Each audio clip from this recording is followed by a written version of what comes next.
I'll wait for the Twitch thing to actually update to say. Okay, got a thing that shows a question mark. Bird is showing the footage, that's good, that's good. Hopefully it is actually working. Okay. So, here we are again. We are on our way. Last time to Itram, which is where the next priority mission is supposed to be, I believe. Well, Weldry, but I think the next mission is to attack Itram, which is there. So, we are currently at Sacramonte. I think I did a mission here recently. So what we'll do is we'll bump to Mandalas, and then go up to Heratitus, Leoton, and then we'll go to Weldry for the priority mission that's there. So, I'll just double check the contracts here, because if there's only 2 and there's 1 travel, I think I've done. Oh shit, no, that's a lie. Maybe this. I think this is where I ended up at, wasn't it? Got a couple of movement ones. That one's a mech factory. This is the one on Heratitus. Local government, scouts, report previously unknown manufacturing plant been activated by pirate forces. Blah blah blah blah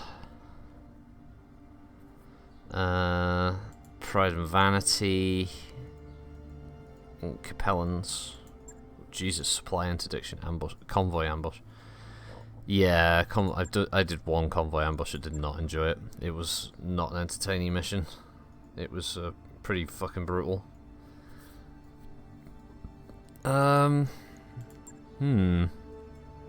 Base destruction.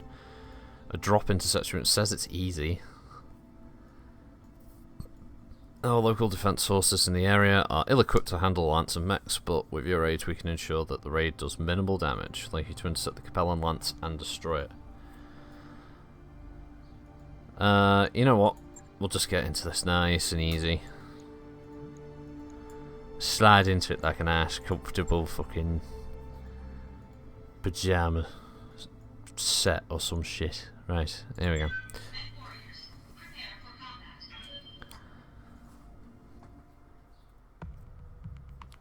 Recently founded in 3024 by Grayson Carlyle, the Grey Death Legion is composed of former planetary militia from the planet of Trell 1.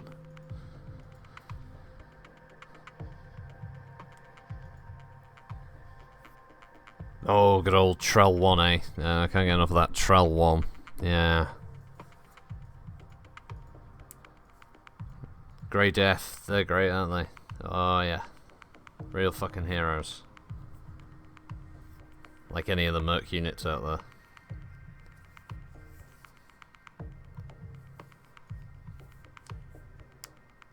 I'm just not a big fan of Grey Death Legion, to be honest. I'm not a big fan of any of the major mercenary companies, because I feel that they have that thing that Davian got with the writers. Just, you know, you'll have a certain group of writers or a particular writer who just has his baby in their setting, and they don't really want anything to happen to them, or they want them to be the focal point of all the missions. Command interface. The window is fine, Papa. The window is now fixed and working, and everything's good. The enemy landed somewhere in this area, over by this fucking base. Or are we defending it? No. No, we are most death attacking this base. Okay. Alright. I don't think I've done many on my way. lunar missions before. I mean, outside of the story missions. Moving out.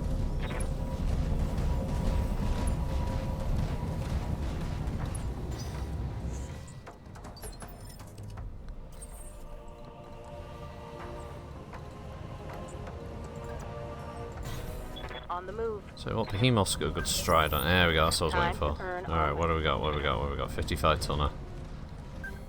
This is just making some bank. 15 55 tonner. Receiving you. Alright. I don't want to sprint. Affirmative. I just want to get him in range to use his sensor lock. Just in range. Let's get this done, folks.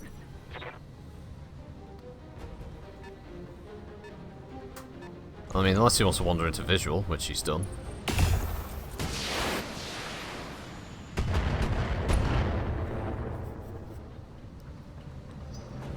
Did he split fire between the Battlemaster and themselves?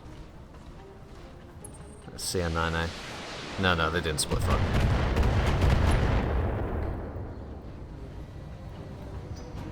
Okie dokie.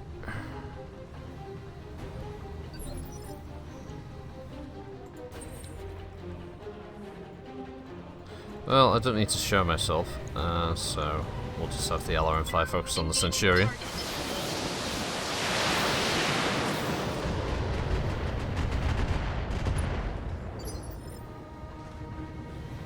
Ready for orders. Roger. Decker into a nice full frontal combat position. Sexual. And he can dump everything, I think. Yeah, we can afford. It's a lunar atmosphere. I mean, sure, it'll vent heat, right?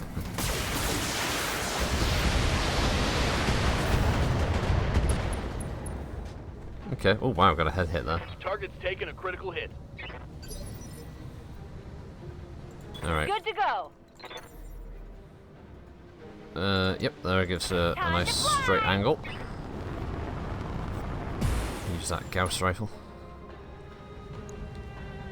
Yeah, we're gonna target you. We could split fire. Yeah, we could multi-target. So if we make you primary target and make him tertiary target, and he can be the LRM target, and he can be the Gauss rifle target. No problem. I've got enough guns for everyone. Okay, he's on standing.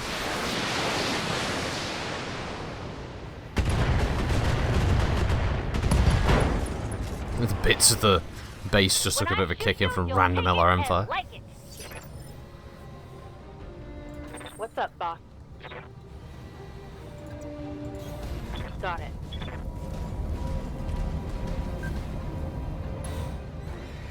Alright, we've targeted a third mech.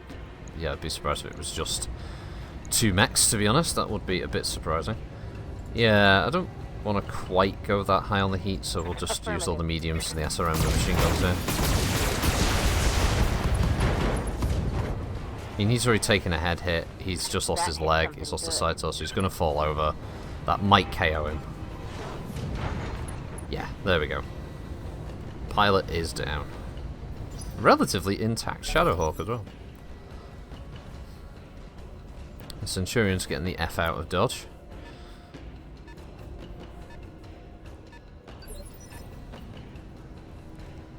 Standing by. Alright, we'll have Decker move up alongside. On my way.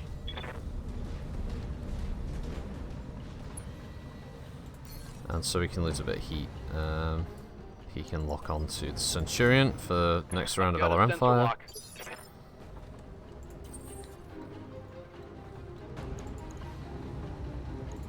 Engaging target. Raining death.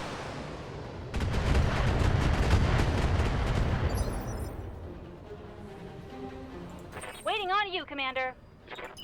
Yeah, I'll have to sprint her up, to be honest, because she's going to be way too far behind to do much. Not too bothered about the LRM fire at the moment. Just wanted to harass the Centurion a little tiny bit more. Unless I can get... No, Behemoth can't quite get into a spot to hit the Centurion. So, we just have to run Behemoth over there. Yeah, Behemoth's got a shot. Yeah, we're not Griffin. Yes.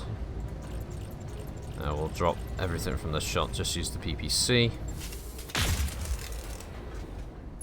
It was a miss. That's okay. Missed. Not expecting too big an issue. The Centurion's lost his biggest weapon anyway.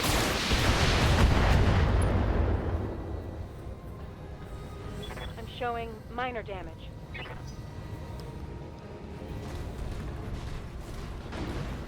There's the Griffin. Tearing ass through all the buildings.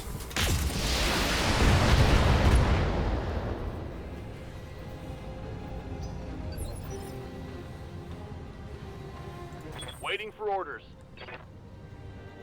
We've got Decker here, who's got all of his... Move Well, the majority of his heat down. Should be enough.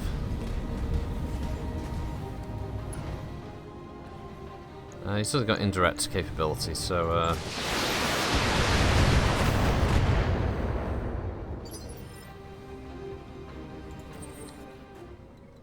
We'll focus on this Centurion for now. Get rid of him. Engaging target.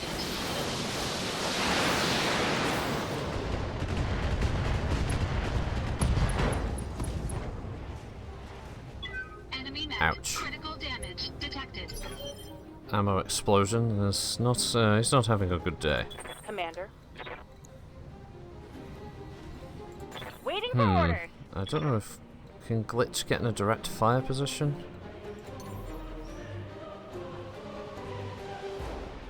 No, they're all indirect. Okay. Yeah.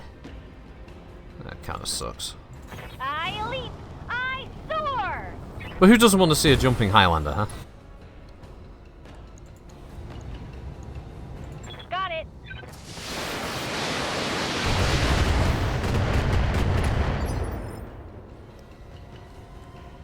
Good to go. Go point him out of his misery, Behemoth. Ugh. Good for the heat.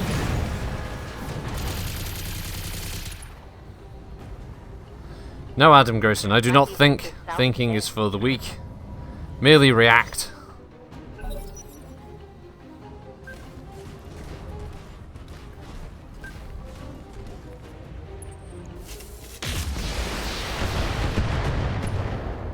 Really doesn't like my poor battle My master. armor's getting stripped off. Oh, yeah, your armor's getting stripped off, yeah.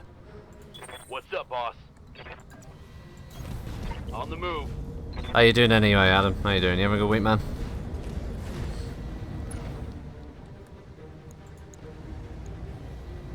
Acknowledged.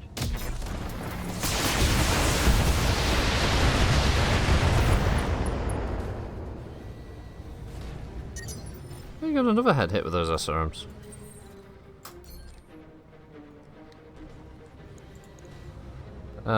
We'll try and blow off the right top. So. Good to hear, Adam.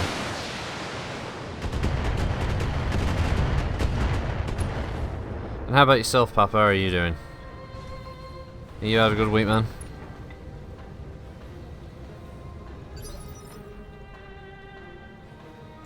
What can I do for you?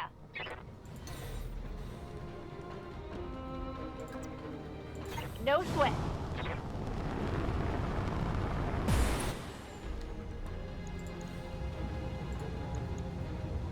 Commencing Alpha Strike.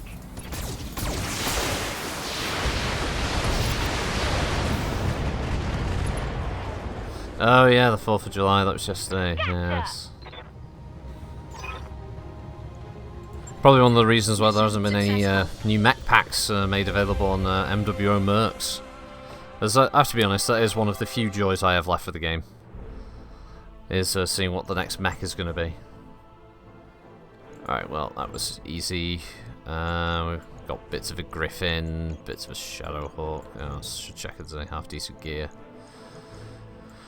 No, it's mostly ammunition and shit like that, so just confirm. Continue on.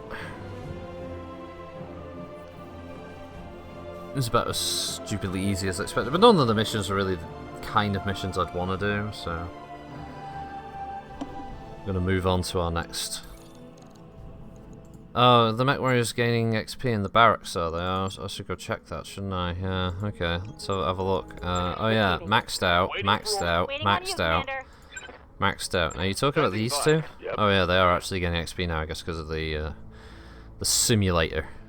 Alright, you got your simulator running.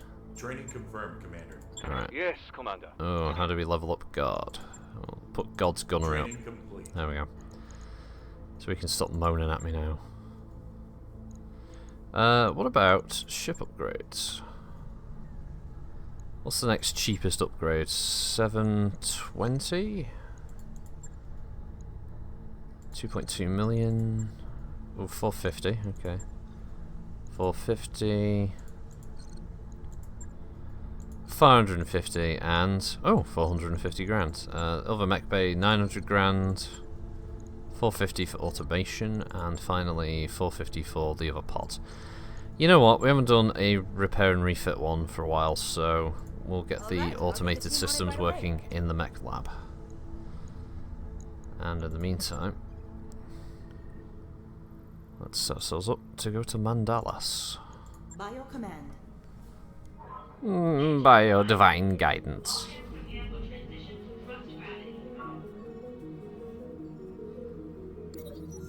As you're working out on a machine in the Argos gym, a small group of mech warriors cleared out equipment and start setting up makeshift basketball court. A ventilation seal ring apparently makes a fine hoop. Behemoth and Decker approach you. Are you going to play this time, Commander? 2-on-2. You could be with Medusa. The other mech warriors cheer enthusiastically. Alright, I'll play a friendly game. Like, no lasting consequences, okay. I don't want to school my, my fellow mech warriors. I mean, that would just be dickish.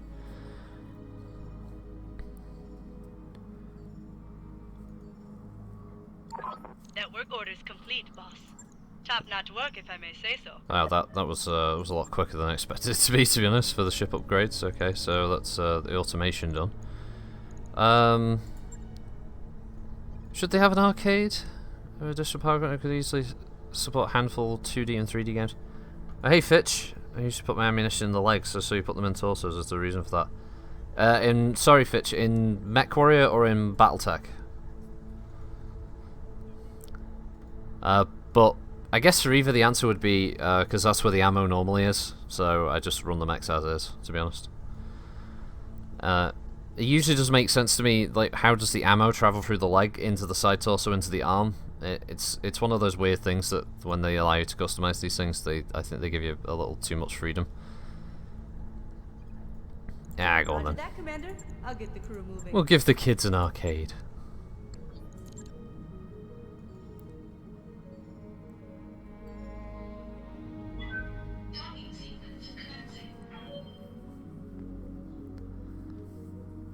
It's like these jump ship taxis, isn't it? It's like the financial report. yeah, you got the financial report. Thanks for that, Darius. You get on there with them. It's like, you've been busy. What time are you on till? That's how it feels. Jump ship taxi driver. There's an unexplored area of the Battletech universe for gaming, isn't it? You've got your bus simulator. You've got your train simulator. Where's our jump ship simulator? That's what we need. Ferrying mercenaries from place to place, and being hired by different groups, working for the great houses. At our destination, Commander. Visit the shitty store. Well, there won't really be anything here. Nah, there never is. Alright, contracts. What do we got? Connecting to Comstar's network, which is extremely slow. So we've been scouring the system for weeks, looking for a pirate spy who took something that didn't belong. Recent intelligence has revealed a possible location, but we can't possibly chase every lead with our thin resources. We need to look into this. Long shot. If you found the spy, kill him. Yeah. Huge payout by comparison for a 3.5 star. And that one is a smash and grab. You know what? We'll do the smash and grab. Smash and grabs are quite fun. You know what? Being more afraid of ammunition explosions is a perfectly healthy mindset to have, Fitch. Battletech Hearts of Iron. Ah, now that would be cool, wouldn't it? Having the whole inner sphere. A bit like Stellaris' sort of 4X type strategy. Yeah, that'd be cool. Yeah, that would be very nice for a grand strategy title. Moving around, capturing different parts during like the first, second succession war. Being able to play as periphery states. Maybe even do like a major expansion that adds the clans, so then you can play as the clanners who have different style of play and different mechanics. Yeah, I could see that. That would be quite fun. Upgrading your tech. Waiting for that time to hit when they, garrisoning worlds. Building up your armies, assigning commanders, maybe gaining famous commanders as you play. Being able to hire and fire mercenary units to fight for your house. Maybe even giving you the freeform to make your own what-if faction within the Inner Sphere. Maybe having like a breakaway group of Davian and trying to play as this small group playing the diplomacy game with all the other great houses. I think that'd be quite fun.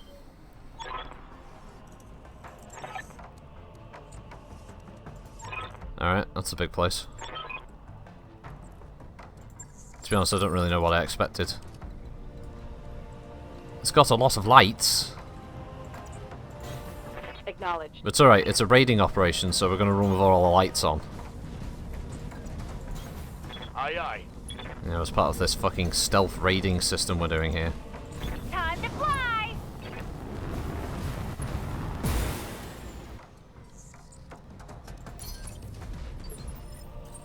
Right, no enemies yet, but I want to be careful with this. Roger that. I'm gonna walk.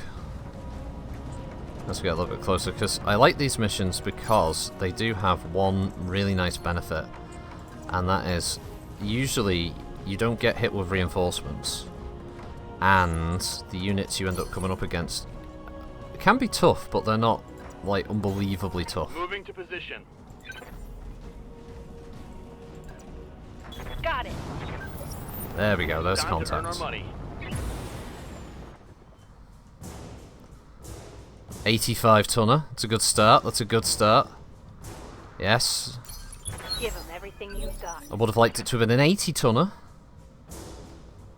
Standing by. Alright, Decker. I don't want you right out in the open at Location first, so do you get behind that building and then sensor lock this baby for me. Oh, is it a stalker? Oh, it is. Ooh, it's a 3F. Oh, nice. Alright, we're just going to use a single LRM, the one that does more damage. Go for the leg. Engage Sweep the target. fucking leg!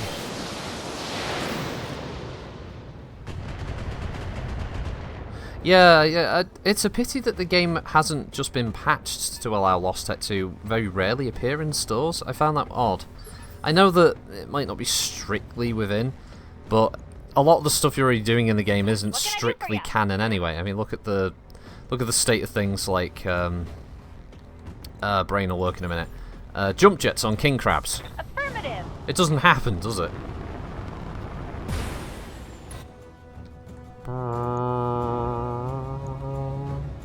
I'd like to aim this shot, but Tell me what to shoot.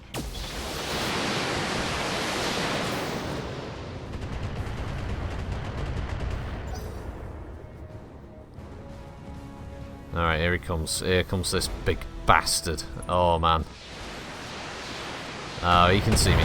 Oh god, he can see me. Ow, ow. Oh, LRM carrying Reporting. assault mate. Minimal damage. Oh look, here we have a chance to observe a rare critical rocket in its natural habitat, but remember, be quiet. Dangerous zebra known to Dangerous zebra! Yes, Commander. Alright, well, since my hiding behind the tower strategy didn't quite work, we're just going to have to get fucking stuck in now and just start pelting the stalker in the face. Locking on target.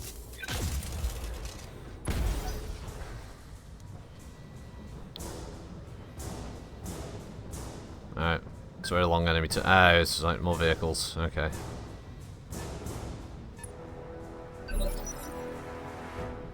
Alright. Still gonna focus entirely on the stalker. Because he has a lot of guns! And, to be honest, I don't really want to get, like, shafted by those guns, so.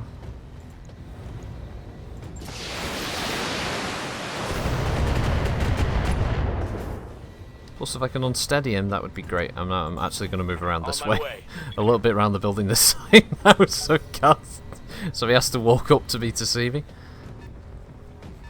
There we go. Put yourself in view. There we go. Good boy. He's guarded because he couldn't see us. I hear ya. That's fine though. That's fine because we'll just fire the LRM at 20 out again.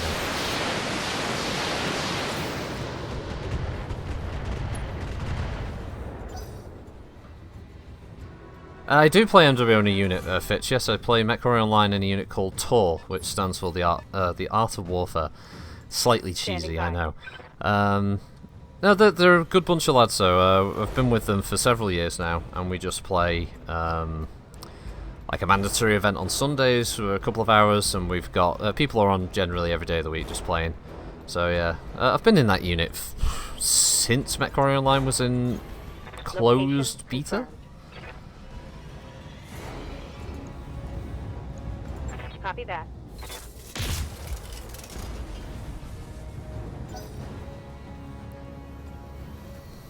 Demolish tank. Oh, that's not fun. Yes, Commander.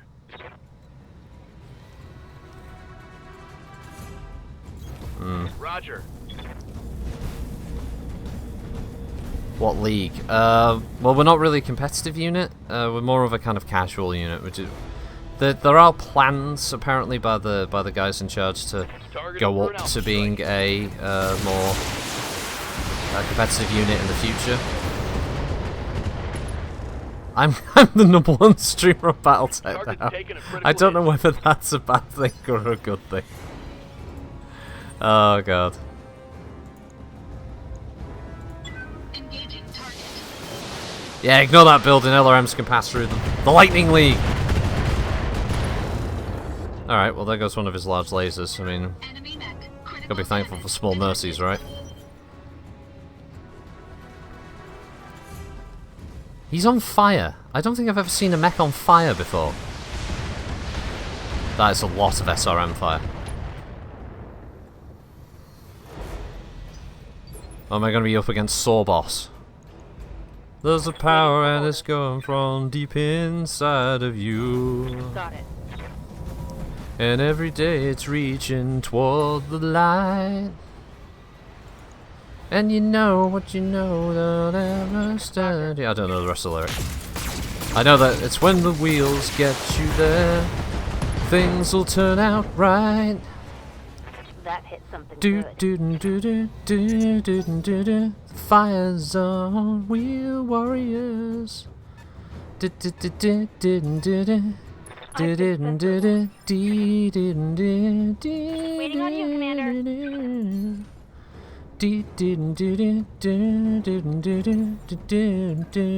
Wheel warrior.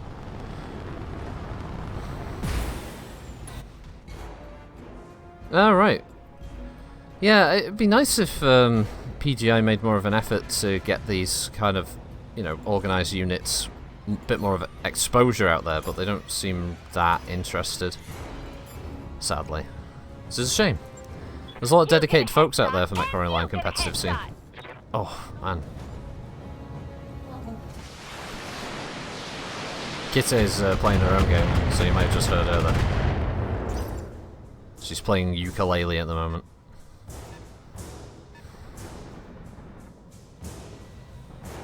These Demolisher tanks have been very kind to only get involved at this stage of the fight. Ow. Ow. Ow. Fuck me. Jesus H. Titty fucking Under heavy Christ. Ow. Ow.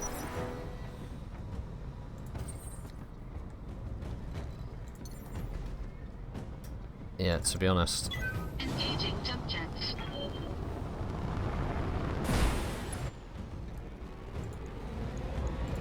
All weapons committed.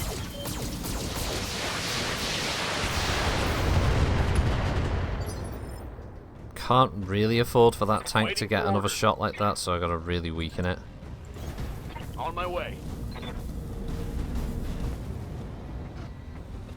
No, bro's not here. He went upstairs. I guess she's winning. I mean, I guess as much as you could say winning is for a game like Ukulele.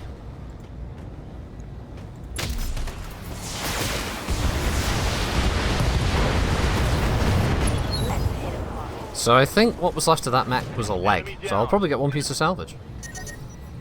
The heat is frying my internals. It's getting hot in here. Look out, Deckard. Ow, ooh, ow, ooh, ow.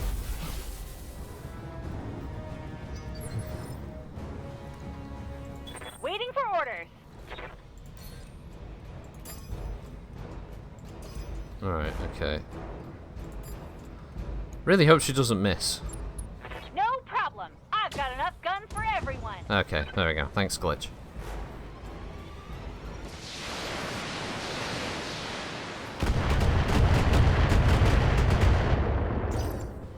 So are they both Shreks, or is that... No, it's another Demolisher. Well, that's my next primary target. Receiving you.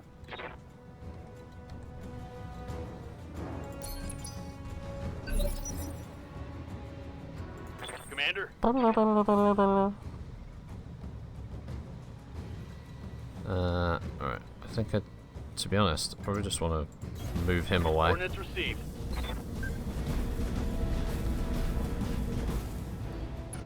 And drop his own heat. It was also giving guarded as well.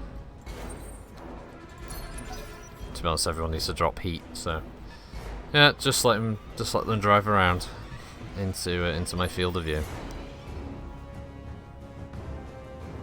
Good to go. Sounds smart. Cooling.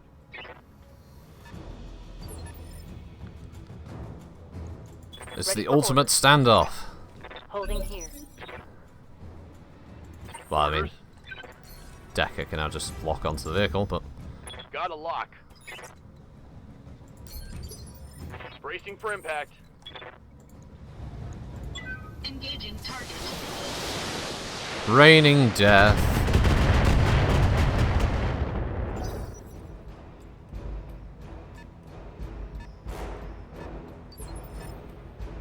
Man, the vehicle AI is What can I do really for you? dumb sometimes.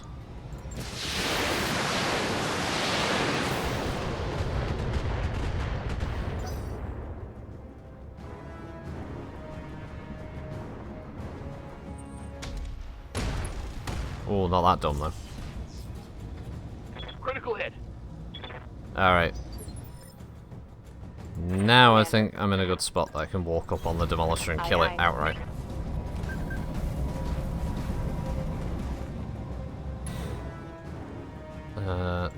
Though. Oh, fuck it, we'll alpha it.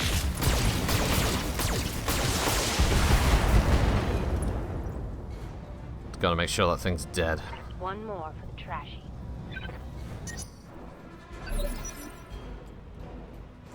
Receiving you. Ow. Leg got popped and his left torso got popped. Which is interesting, because I don't know... No, sorry, that's his right torso, yeah. I was going to say, because that'd be interesting how that got popped. Woohoo! That was a miss because of the crit. Yeah, luckily Shreks aren't quite as well armoured as Demolisher tanks. Engaging target.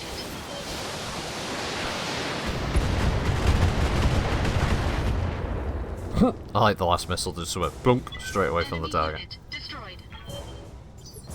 Right, so sometimes there's reinforcements after the fact.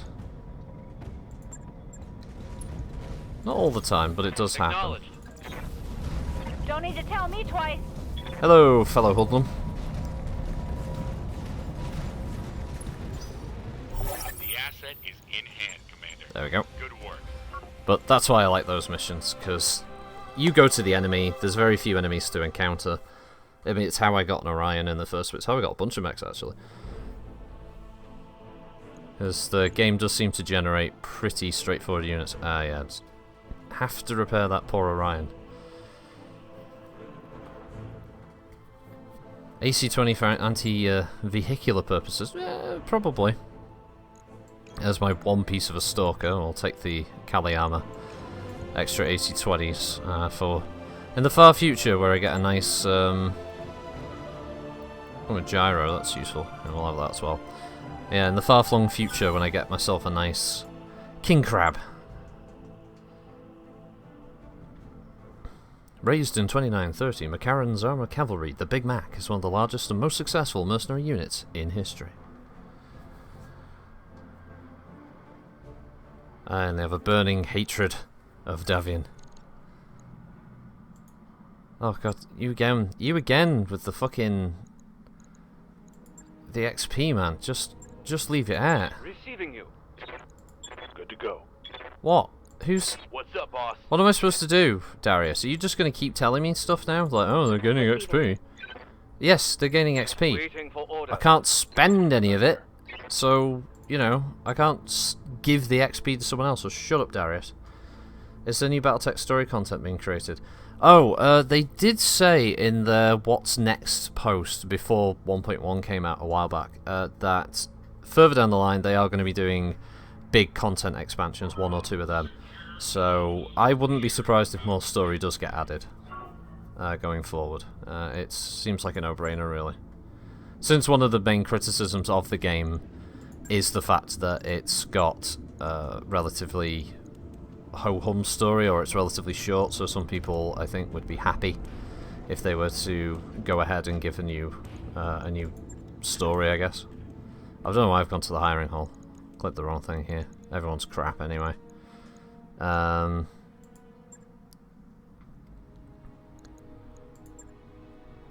Given though how successful this game has been, probably one of the most successful of the Battletech sort of franchises, and the fact that again it was kickstarted like a lot of the previous projects, I wouldn't be surprised for them to keep adding to this, especially with their working relationship with PGI, being able to use their character models, let's say, for the mechs. And you know, there are a few more they can add now. We don't have a Cyclops, we don't have an Assassin, we don't have a Crab, we don't have the Javelin. The Raven is in game but yet to be added because they're still trying to work on how ECM is going to affect stuff in game. Potentially we can now also have the Vulcan, since that's being added to Metro Line, and the Flea. So a few extra mediums being added in there, which would be nice. And depending on what exactly's just happened with this lawsuit, we might also see the Archer, Warhammer, Rifleman, and Marauder alongside the Phoenix Hawk. So there's an extra 5 mechs, massive bump up to the heavy lineup as well. So it could potentially mean a lot of new mechs, but until we actually see, I don't know what the situation's going to be with that. But yeah, it'll be interesting. Calculating course now, Commander. I really hope that this means that the Marauder and Warhammer at least can enter the game, but if it does mean they can be added, I'd love to see the Archer and the Rifleman, because in any future playthroughs, the Archer would be my default LRM mech. Rifleman would be a great early 60-tonner to use, and it would just be so cool to be running around with, you know, the Warhammer Marauder. So if you don't fight bypass, well, Medusa's animated practically shouting. You try to remember how you got drawn into the argument. Apparently, with his technical background, he thinks he's identified a serious flaw in the secondary power interlock. For her part, Murad insists the interlock's working correctly. Okay, so that was good. That was a good one. Medusa's happy. Yes, fuck Harmony Gold. Indeed.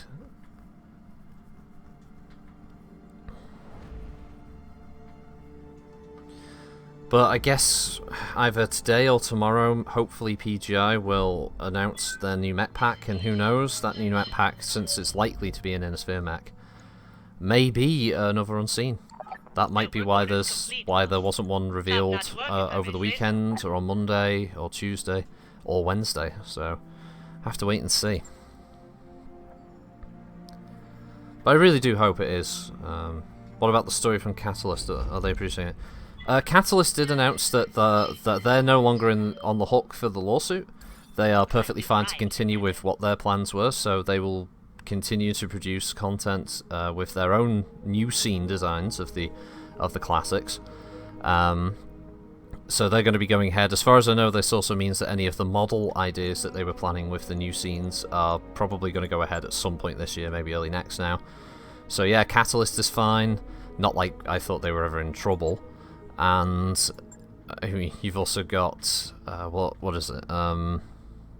Harmony Gold's situation there was they were taking them to court over designs in PGI and Harebrained Schemes game, despite the fact that they don't use a single one of PGI stuff. What year are we in for the current timeline? In game, this is supposed to be 3025. I'd ignore the week count thing. I think that's just for players to talk about. You know, we'll try and assassinate somebody. You know, it's like good old assassination. Working for the Capellans. What could possibly go wrong?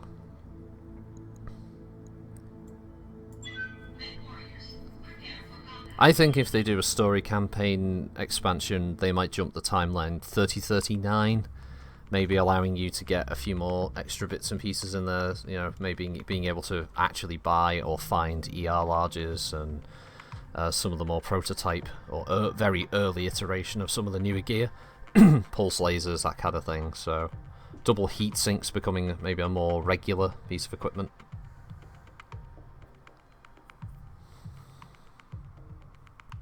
double heatsinks could completely change the way this game plays. We already see that with how effective they are on the Highlander.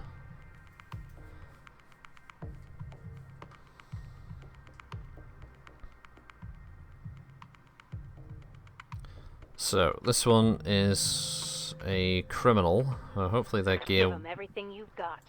Okay. Thanks for that, Behemoth. Interface initiated.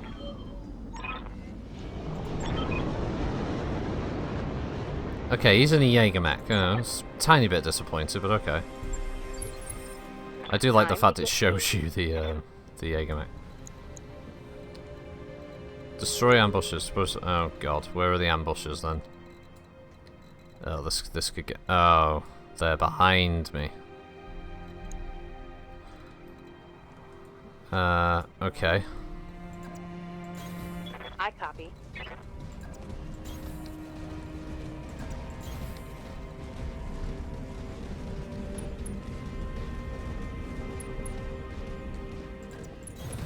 I read you, Commander. Moving out.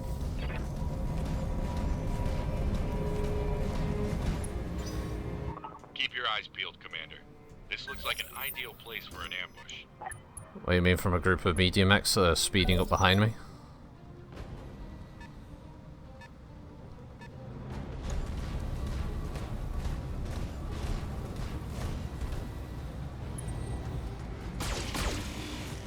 Oh, and you target the catapult. Wow, what a dick.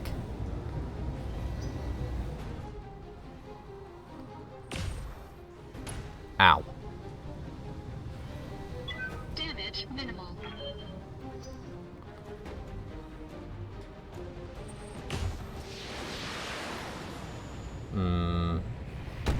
Seems like Warning. a mech. Oh god, a head hit, really? Jesus. I've got a bad feeling about how this mission's gonna go. There's no shortage of enemies here. How many ambushes exactly are we looking at? Yes, Commander. Because it feels like a lot. Copy that. I'm kind of hoping it's a couple of mechs and some vehicles, but it feels like it's about 5 mechs. Hostile on sensors.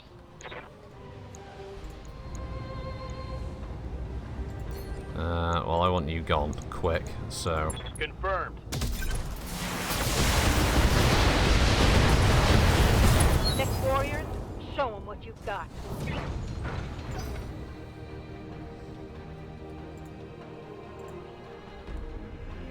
I'm waiting for it to let me... There we go, now I can take my turn.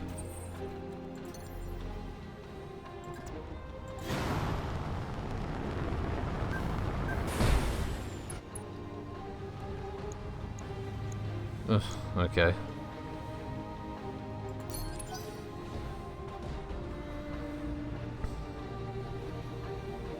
An entire lance of mechs turned up behind me, apparently. Okay. Alright then. I have to deal with these, turn around, then deal with the local supporting government forces, and then... Orders. Well, hopefully we can.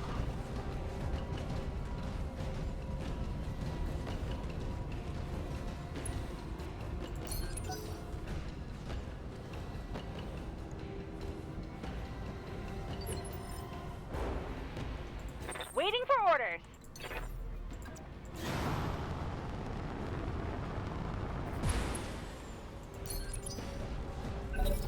Right, now this should be this trio of morons. This will be another Cicada, since there's only 140-ton mech in the game.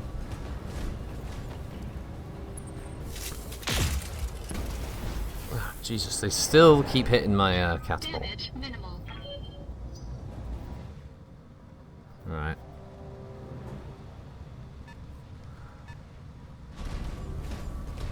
Shadow Vault 2D.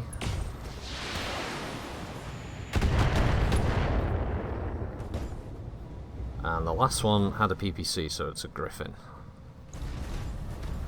Oh no. Which one had... Oh yeah, PPC was on that. Oh, okay, should we expect some themed stop outs or sloppy drops?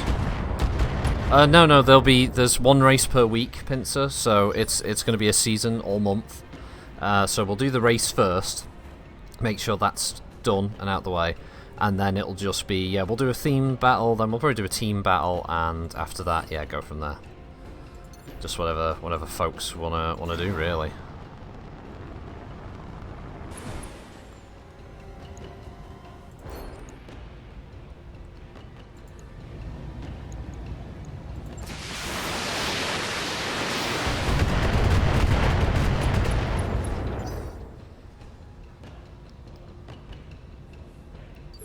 Yeah, it's going to do this every turn because I haven't actually encountered the other guys.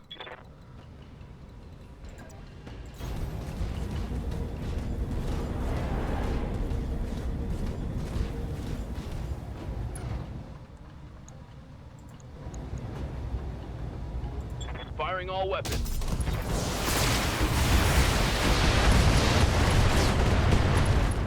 Alright, well, let's both of them down. Target eliminated. Yeah, don't worry, Pinto. It wasn't just going to be like a ton of racing and that was it, you know. Doing all 4 races, I think, in one night could probably be done in an hour, but I don't know. I think the idea of people having a chance in between races to sort of fix up their builds and choose what it is they're going to do would probably be a bit more fair and fun for everybody involved. Coordinates received.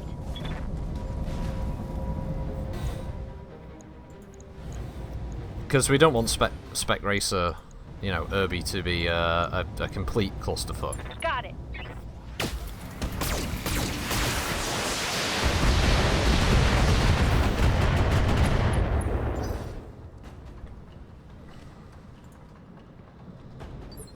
Oh, come on.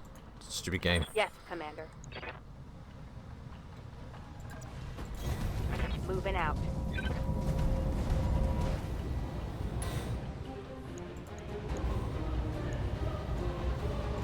Locking on target.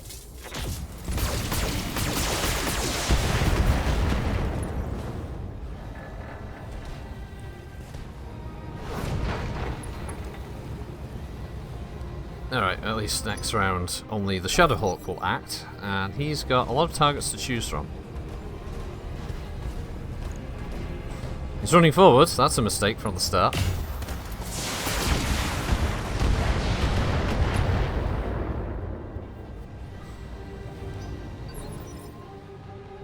And what kind of state are these guys in? Okay, so they're not Standing by.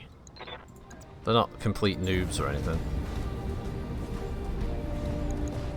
Putting my weight into it.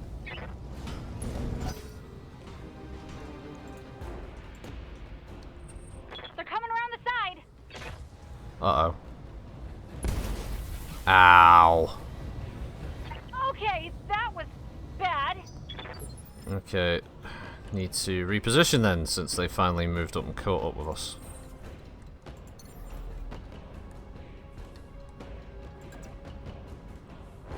Alright, just as far as I can get away with.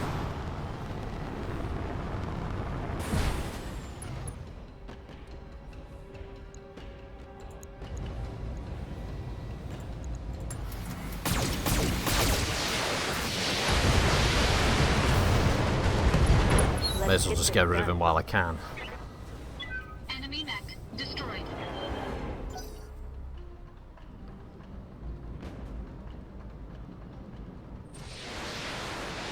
Oh, I really don't want to lose any of the parts in the Highlander.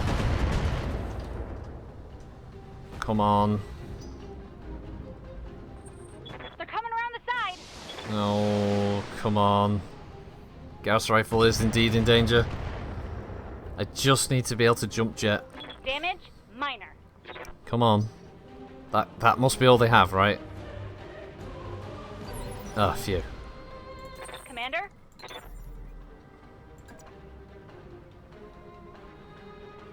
Here we go.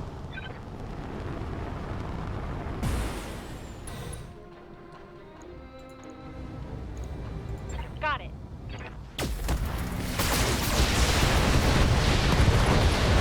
Gotta get rid of him anyway, because he's giving them fucking line of sight. That's a critical hit.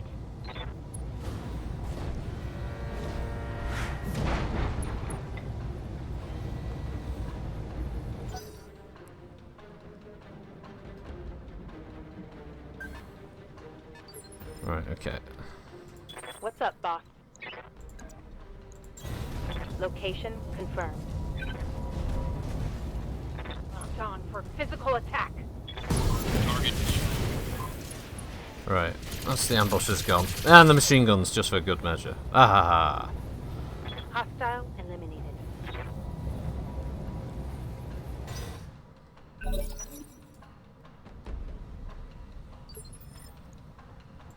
Good to go. On my way. Right, should hopefully just be able to get a... Ah, damn, can't get a sense lock. Okay, well, at least that means he can vent heat. And he gets a nice buff against any damage. Get him beyond the hill. Yeah, thanks for that, Infernal Con. Infernal Icon, sorry. Read that wrong. My bad, my bad.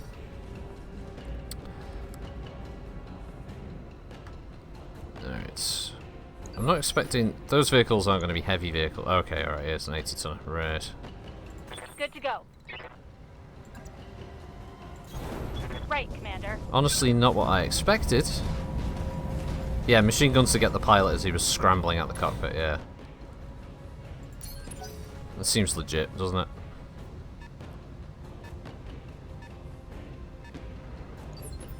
Right, so that is a demolisher. Well, I'm glad that thing didn't get close up behind me, because that would have been friggin' terrifying.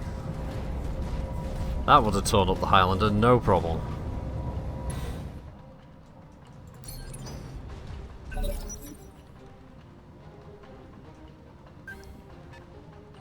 Oh, 70 mag. Ow! Ow! That's a cataphract, I think. Yeah, it's this mech's got line of sight on us. Engaging target.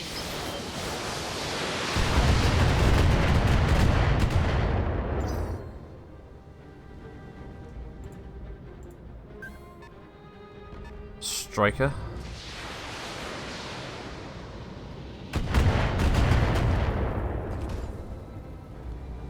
Armor's holding.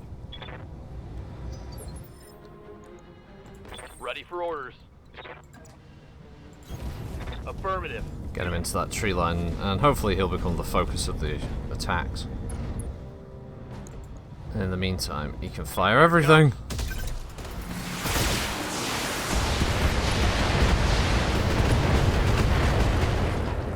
Good. One for the scrap heap. Oh, cool. He got a 733 or 733p. Incoming bandit.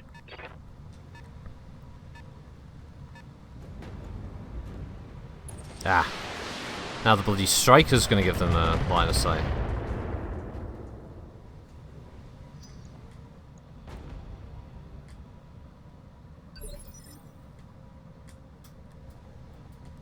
Waiting for orders.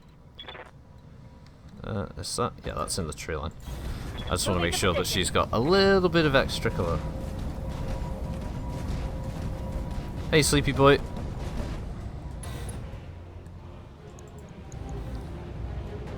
We probably don't need to use all the weapons, probably just the Gauss rifle and the... Yeah, the Gauss and the LRM be enough to take out the striker. Move her down. Receiving you. And Behemoth, who has come out of this so far with Confirmed. 0 damage so far, so you know, she's been doing alright. There he is. Cataphract. I haven't got Cataphract, so I mean this would be a good opportunity to get some pieces. Oh, it's a 1X as well.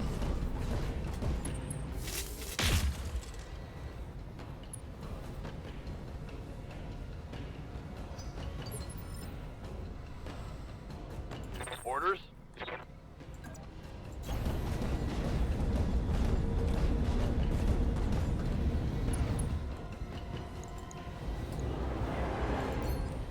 Well, that's what we got it for. That's what we saved it all for.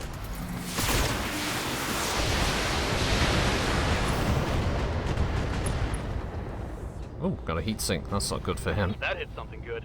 It did, it did. The heat is frying my internals. Yeah, you'll just like stop moaning, Decker. I don't think I think I'm actually too far out of range now. I don't think I could catch up with the target in time. What I'm planning on doing now Damage minimal. is having my character jump jet toward him while keeping them in range and firing his LRMs each turn.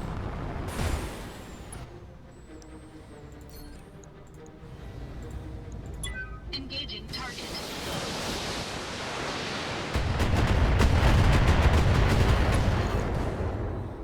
Couldn't blow his leg off, but knocked him down. Oh yeah, the Cataphracts can have some brutal weaponry.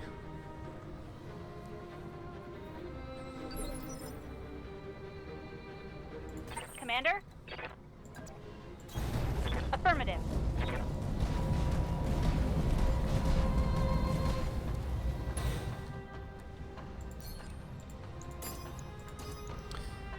Gauss rifle and LRM to him, and Bravo can be the medium lasers and the SRM-6. Affirmative.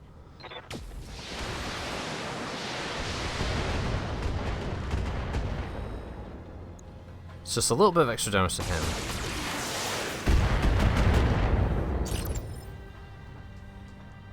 Ready for orders. Yeah, Cataphracts were always a bit of a heat problem. I think it's because the idea was just that they were built in such a rush by the Capellans, they didn't really have enough time to properly work out any of the issues with them. Right leg's gone, there goes his right torso. That. It's not going to be very mobile.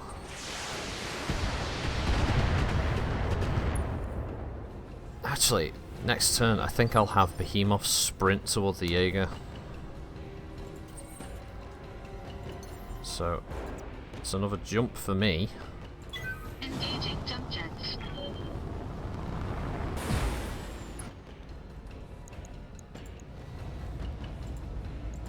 Engaging target.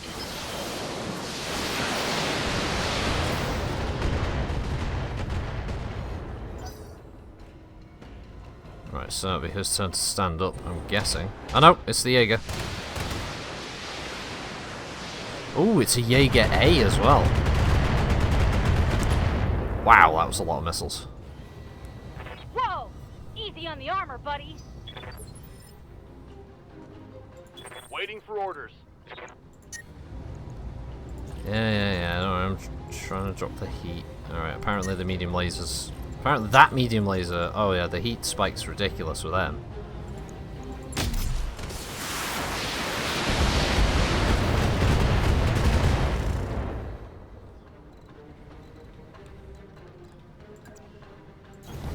I copy.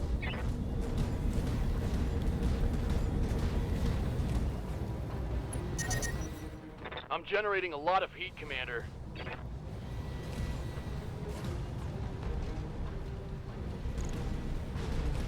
I hope the rifleman is on the fun one day.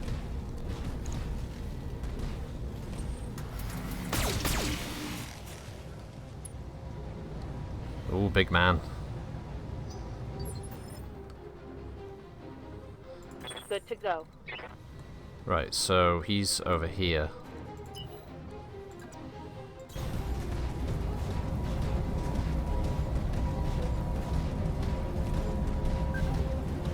I've got a sensor trace. Yeah, I know that Waiting for orders. the bloody striker will probably Orders shoot received. Behemoth in the back if it survives. Ugh, I don't know why people keep asking for clan mechs to be added to this game when it isn't even set in the clan invasion.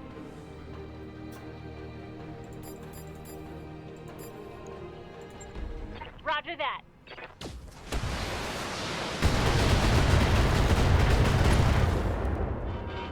Okay. It's go time. Didn't get him That's a though. vehicle kill. Damn, I thought with his one knockdown, he's had 3 knockdowns, oh, 3 injuries now.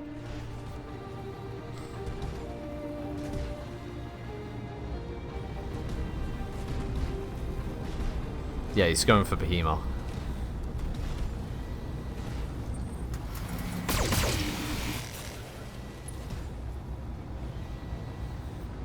I think I've got a heat exchanger actually, just haven't put it on any mechs yet. I was planning on keeping it for my... Receiving you. Awesome. On it. You know what? You just being a pain. Go to sleep. One less target.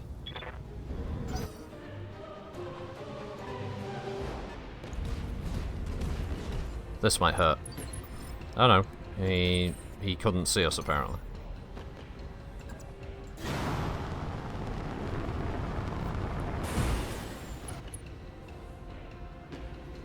Now, yeah, a clan campaign, maybe set in the clan homeworlds. That sounds like a fine idea. I don't see a problem with that. All weapons committed. Our primary target is taking damage.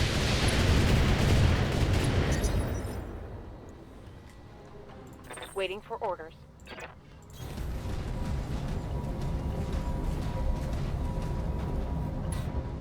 I just don't want a game where, oh, it's Battletech, oh, the clans have to immediately be involved. It's like, but the clans weren't Battletech to start with. Got it. You know, the game was out several years before the clans ever made an appearance, and the game was just fine, and it was popular. Watch my heat. I'm taking damage. I think the problem is now is too many developers just quick knee-jerk reaction to throw in things like the Tim Wolf and Vulture, and they kind of forget that there was some real joy to be had with the original setting.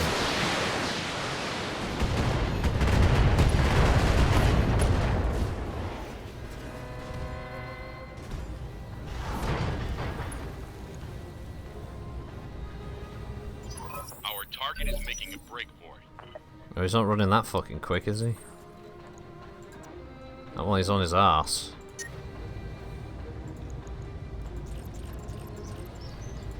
Engaging target. Oh, excuse me. Oh, when you gotta sneeze, you gotta sneeze. Aims for the legs, hits everything but his legs. Damage detected. What's up, boss? And that's a jet fighter going overhead. Moving out. Yeah, Starleague timeline would be amazing. Yeah, especially something like the Amaris Civil War. Copy that.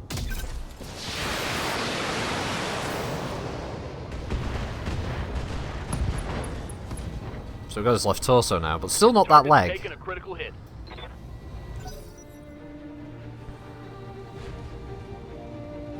And I guess he's not going very far. Starleague DLC would be just as good with the Succession War era variants of things like all the Starleague 2750 mechs. Armor low. Yeah, the clans have a lot of cool mechs. As much as I dislike the clans from a writing perspective, I do think that some of their designs are really good. You know, there's just some that look sweet. Wow. Is there something wrong with Cold Shot? Because it just seems like every time I'm calling for this effing leg, it seems to be going out of its way to purposely miss the leg. It's strange. Confirmed. And then when I don't aim at the leg is the thing that gets blown off. Enemy down. What do I like about the clan writing? Okay. The first thing is they can. The first part is they totally destroyed the established setting of Battletech. It became less about a kind of, to use a modern equivalent, a Game of Thrones-esque setup where you had these feudal-style medieval houses where they were using not only their interpersonal conflicts to one-up one another as lords to get closer to the House Lord and having their minor little petty skirmishes with each other, but they were also warring with each other on the borders and there were constant raids going on and stuff like that. When the clans came in, all of that was destroyed. The whole thing was just dumped in favour of having less about the sort of throne room bickering and the such, and it just came more about fighting an alien invader, which is alright, I guess, but once that sort of conflict was done, you were left with very, very little else to go with, and that was evident with the clan writing, because how many clans did they make? They had, was it like 20 clans or something like that? And how many of those clans are actually written with any real interest on the writers? They created a load of them, and then later on they just got rid of a bunch because clearly they didn't want to do anything. Yeah, I said it was a modern equivalent, but you know, it's it's that medieval feudal sort of style setting that Battletech was. I mean, that was the idea. Everything was on the brink of collapse. Everything was just ready to fall off an edge. Like all of the great houses are on this knife edge, where any single major conflict on any area could suddenly push one of them into a literal dark age, where they could lose the ability to make these war machines, or even worse, the ability to make the ships that could travel around the inner sphere. They would become isolated pockets like the deep periphery, and that's what they were always fighting on the edge of. But as the clan stuff had to be introduced, the writers had to come up with ways, well, this is what we've done for the clans, they're this powerful, and stats-wise, there's no way that the current inner sphere will beat them. Oh, okay, so we'll give them all of the tech back from the Star League era. So they write a bunch of convoluted novels where just so happens there's this place that has all this stuff on it. Everybody gets all the gear, and within about a decade, they've built warships, they've got, you know, new jump tech, they've got all this new advanced electronics equipment, targeting computers, they suddenly have command consoles, they've got ERs, pulses, streaks, and all of this double heat sinks, all this great stuff. And then that's just to fight the clans. And after the clan invasion, some of the writing doesn't make sense. Apparently, Kurita and Steiner are perfectly happy to just sit back and allow all of those worlds that were eaten away by the likes of Smoke Jaguar and Jade Falcon to just sit there. I mean, granted, Smoke Jaguar eventually get wiped out, which does give a lot of Kurita's space back, but apparently Steiner's just happy to sit there, especially at the time when they are they are the Federated Commonwealth, the largest unified house in the Inner Sphere, and at no point apparently did they decide, well, it's time to kick Jade Falcon out of what was our ancestral territory.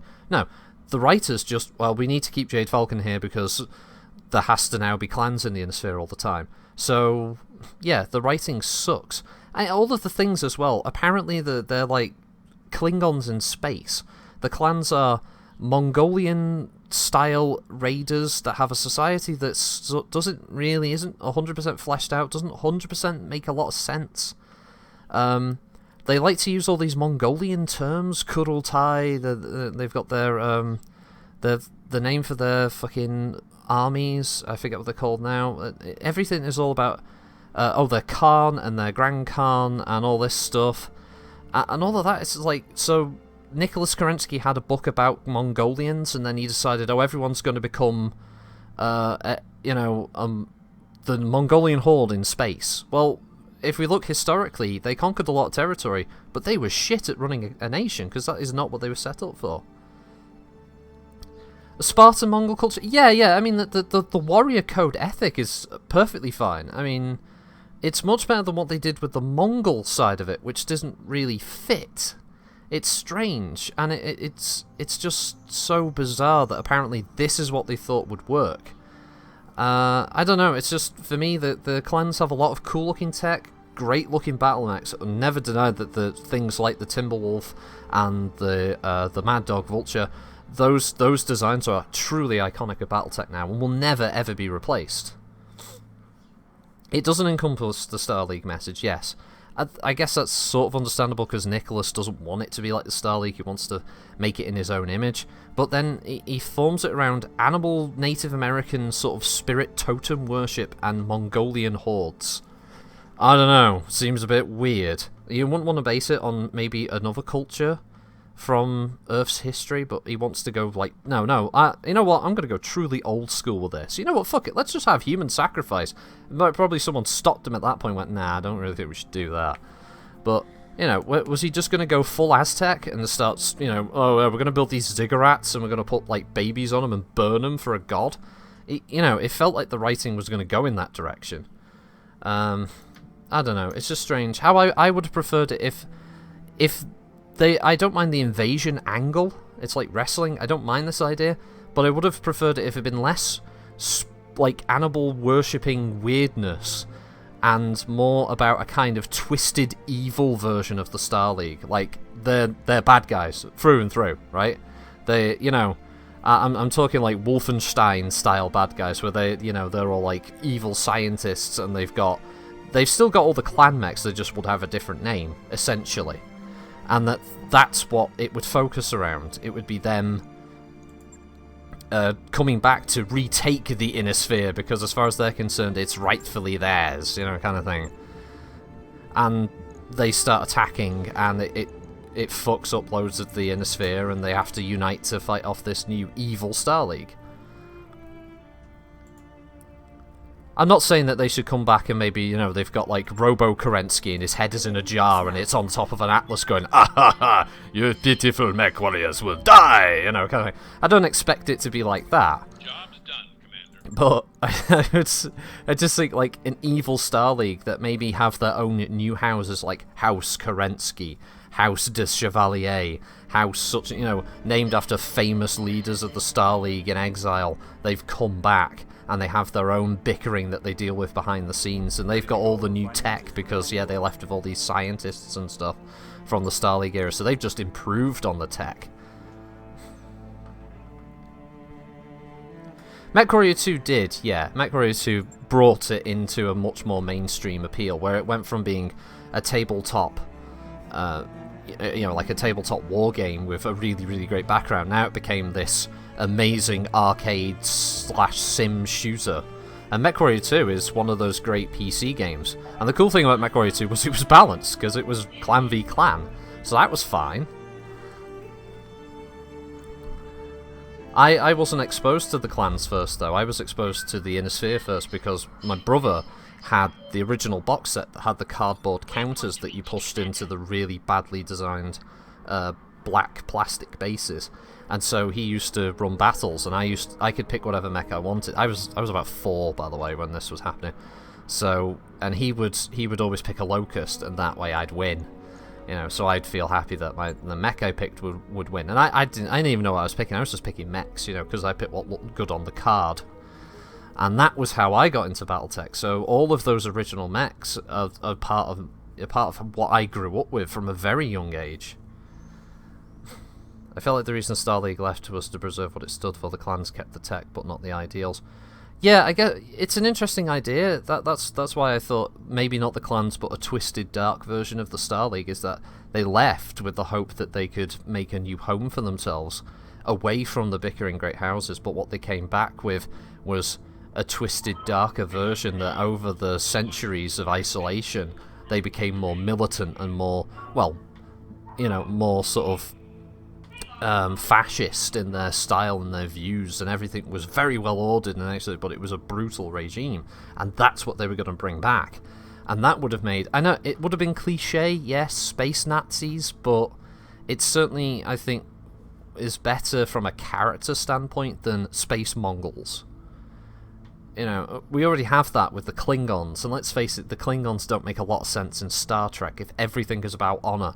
You know, like, is a Klingon cafe, do they immediately start stabbing each other up if, like, the order didn't arrive in 10 minutes? Or, these eggs and bacon are not over easy, and if thus, you have dishonored House Turak! And now when he, like, jumps up and, like, knifes him in the throat. You know, the Klingon chef. Because you don't see the Klingon chef, do you? You don't see the Klingon fucking barmaid, or the Klingon fucking car salesman. Their society in Star Trek makes no sense. And that's kind of what clans feel like to me, is they just feel like they're all sat around, buff as fuck, because they're all obviously gene therapy psychopaths. They're all sat there in their clothes that are too tight for them to show off all their traps, and they're just walking around trying to, like, be bro-hards of each other and, like, headbutting and stuff, and then immediately finding an excuse to have a fight because honor must be preserved.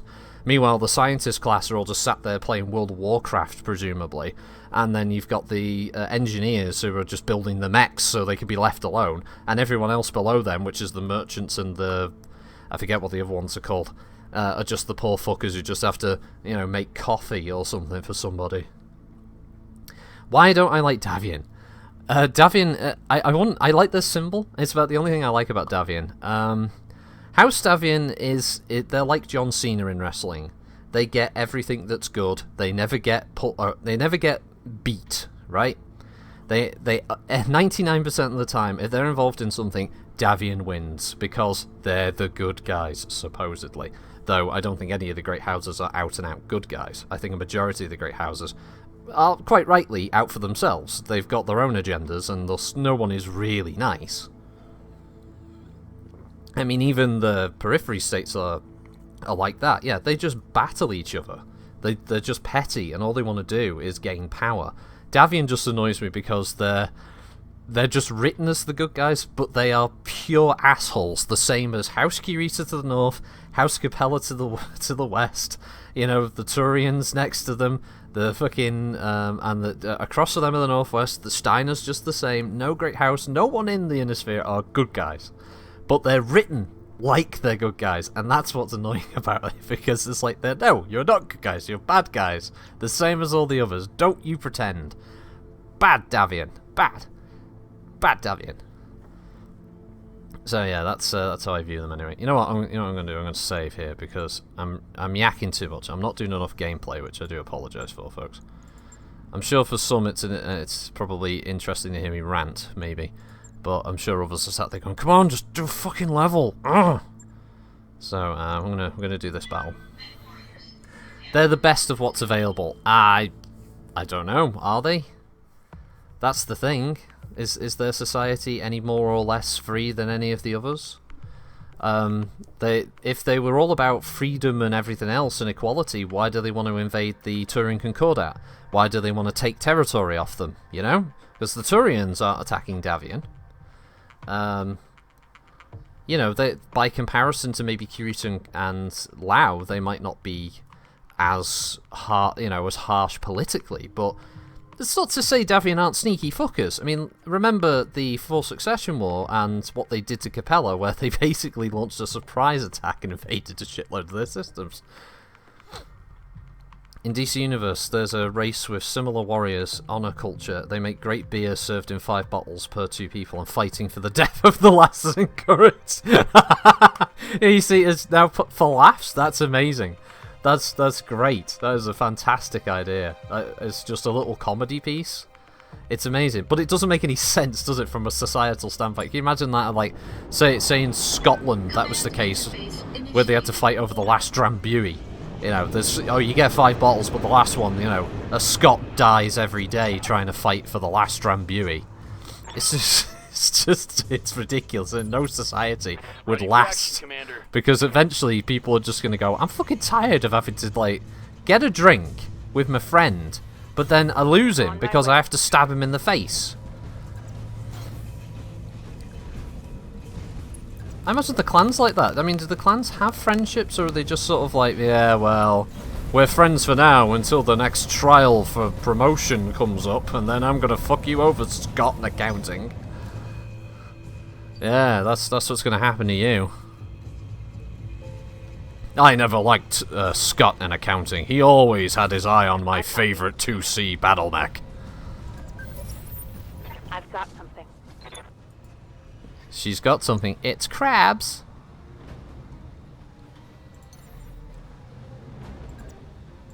Engaging jump jets.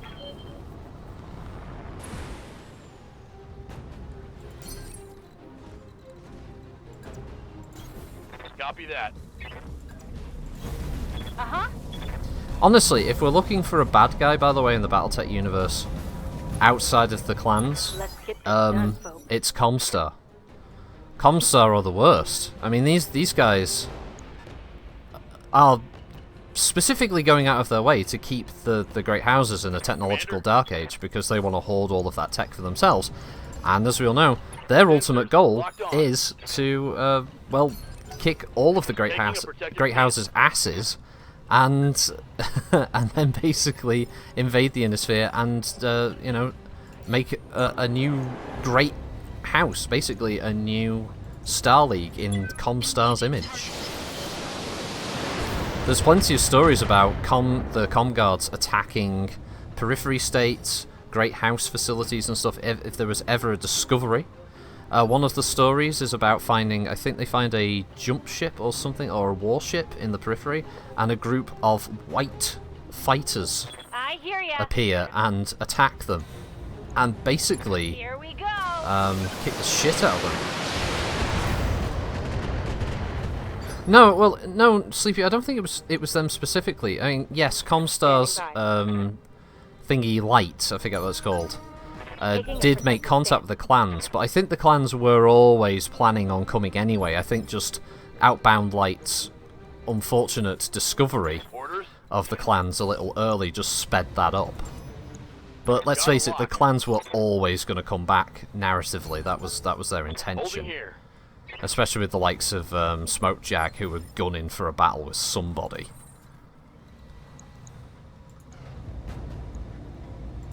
Engaging target. Let's face it, if Smokejag weren't going to fight the Inner Sphere, they were certainly going to fight someone else. They were going to attack Clan Wolf or whomever they wanted, because damn it, they wanted that that sweet, you know, honor. Got to get that honor in truth form, in hat form. That's what they need. Now these guys are pretty well decked out. Waiting for orders. These pirates aren't dicking about. You know, they got all their shit in order. Special delivery.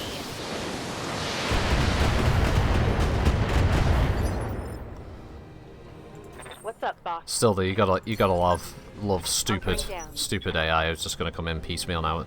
This quick draw. Oh no, he's doing the smart thing.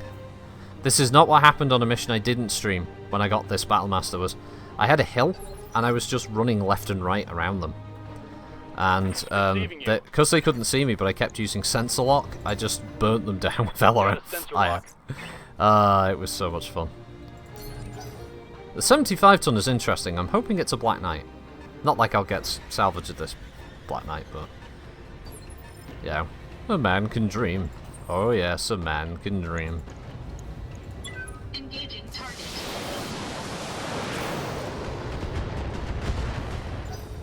Well, yeah, you know, Smoke Bear. Oh god, there's the ultimate fusion, isn't it? Clan Smoke Bear. Now, Ghost Bear were always getting picked on by somebody, weren't they? Even though they weren't that weak a clan. Got it.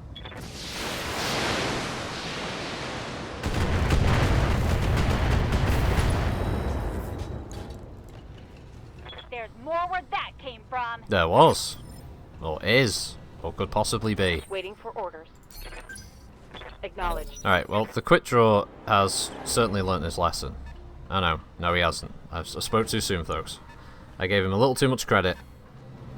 Right, so we've got a 70-ton, a 60-ton, a 65-ton, and a 75-ton. We've got a pretty good heavy lance here, marching their way over. Got a lock. One thing the other clans learned was don't poke Ghost Bear. Yeah, they did. They learned not to make that mistake. Stabilizing.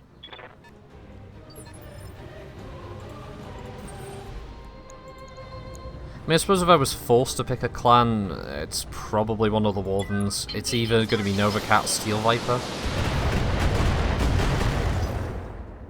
Mainly because they're kind of underdogs, they're just sort of left out in the cold. One of those ones that get written. It says, well, theoretically, if it wasn't for Comstar's curiosity, clans could have invaded much later and would have faced Fedcom power block instead of just the fractured successor state.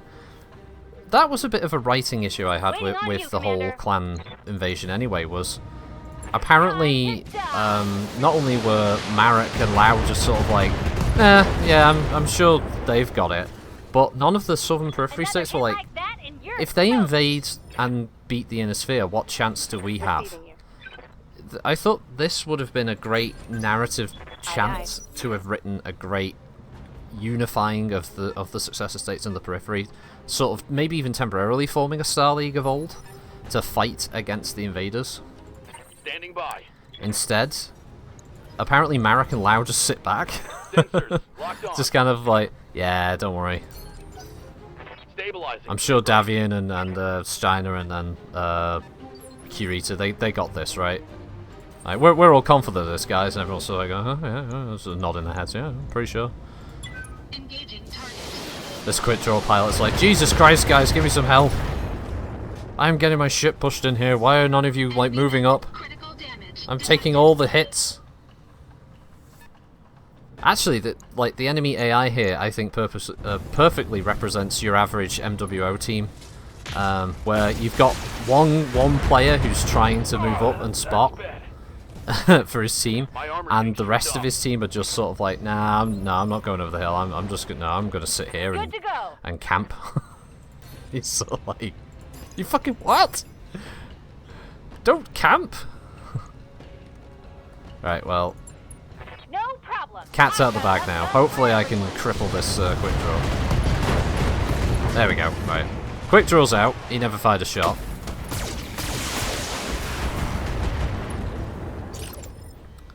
And the Thunderbolt is going to have a bad day. Where did you get hit? Oh, did you get hit in the arm? Well, I want that side torso.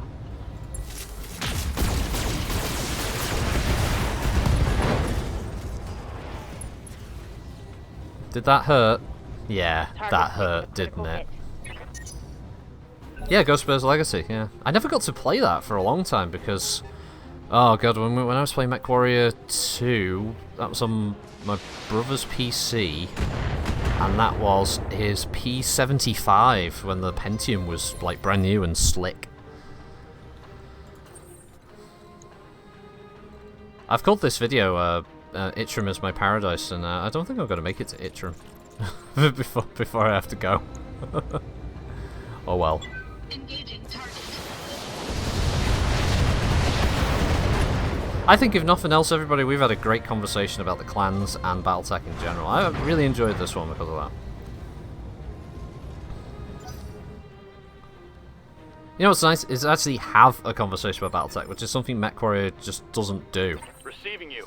As much as I sort of enjoy the game to a degree that I enjoy the mechs, and I do have some good matches in MechWarrior occasionally, but realistically, it's not like it Firing a full salvo. doesn't light a fire, you know. Yeah, he's dead. I think he's dead. Hostile removed. Wow, Mech and Mech 2 and Mercs on DOS. Yeah, Christ.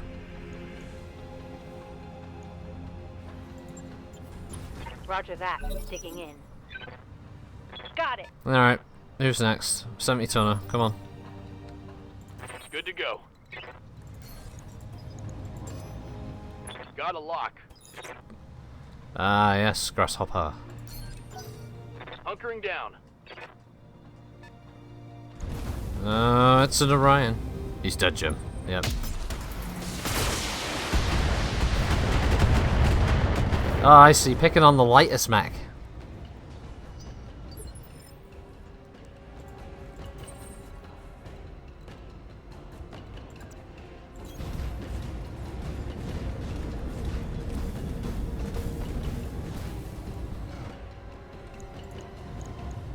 Alright, okay. And you think you're so special, huh?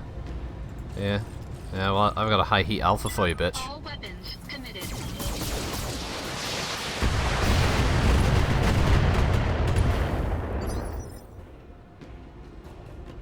I hear ya. Glitch don't even need to move. Should be good.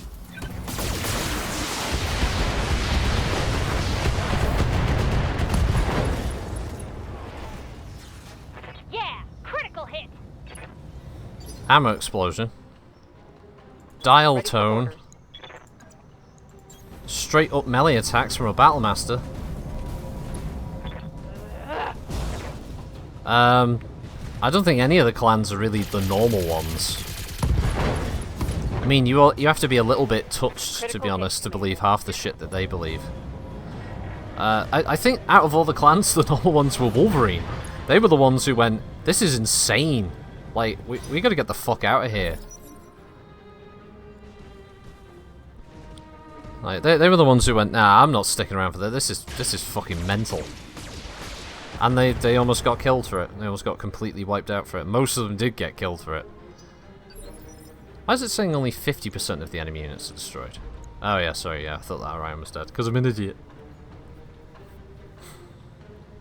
They did, well, they were at least the ones who at least looked at their ideals and went, well, if we are supposed to be returning home, then we don't need to be here anymore. So at least they were smart in that sense, and they at least stuck to their values. Which was, yes, in that respect, was to go, well, yeah, we're the Star League of old, supposedly. We represent that, so let's try and be that. I don't think they succeeded, but that was one of the better writing points for the clans, I think. their whole becoming the Ghost that. Bear Dominion thing and like fusing themselves with Razelharg. I guess maybe you could argue that gave them a bit more of an insight into being more of an Innisphere house.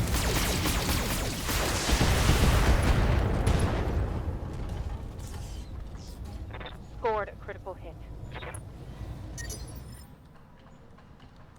Waiting on you, Commander. Ready, set.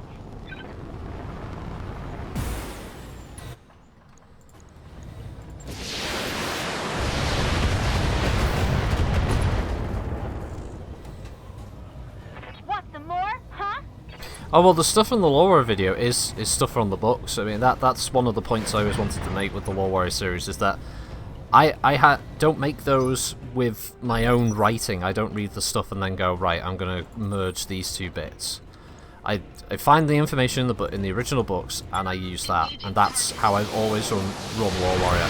And it's hilarious because I've actually had people in the past say, oh well, that's wrong, and it's like, well, if it's wrong, then bring it up with FASA and their writers, you know, because it's their shit. Commander? They wrote it. I didn't create this.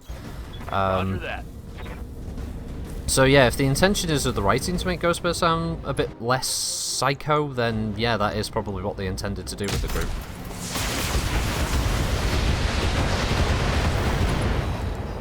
I mean, let's face it, I don't mind Nova Cat, but they are weird. Like, they are properly weird with their sort of shamanistic style rituals and seers and all that shit. I mean, that is properly weird. What book did I read for the Starling? Oh man, it was so long ago now. Ah, yeah, that's a good point. I don't quite remember. I think it was the Star League source book, the original Star League source book. It's the one that has the Atlas walking past the building. There's some guy in a throne or something, like going, "What the fuck?" You know, like when he sees his Atlas. So, yeah, Good to go. I think it was that book. Position confirmed. Putting my weight into it. Since that was the original stuff about the Star League.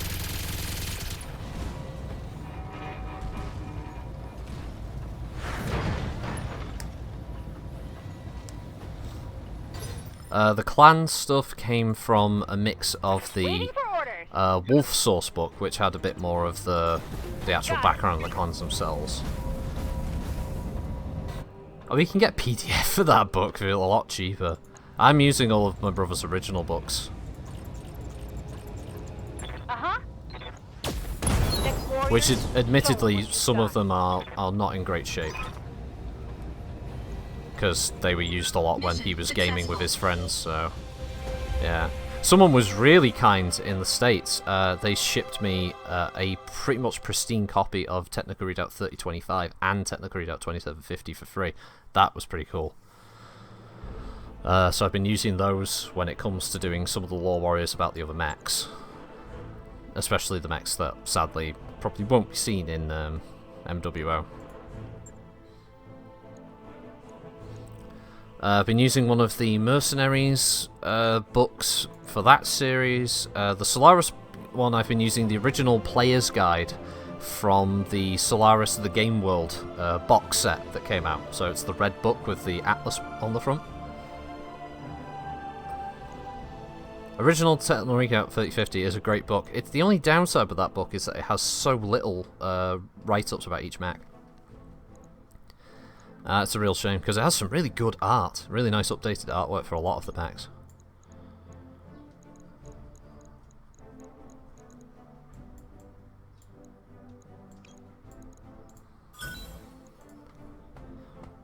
Dun dun dun dun dun dun dun dun dun dun dun dun dun.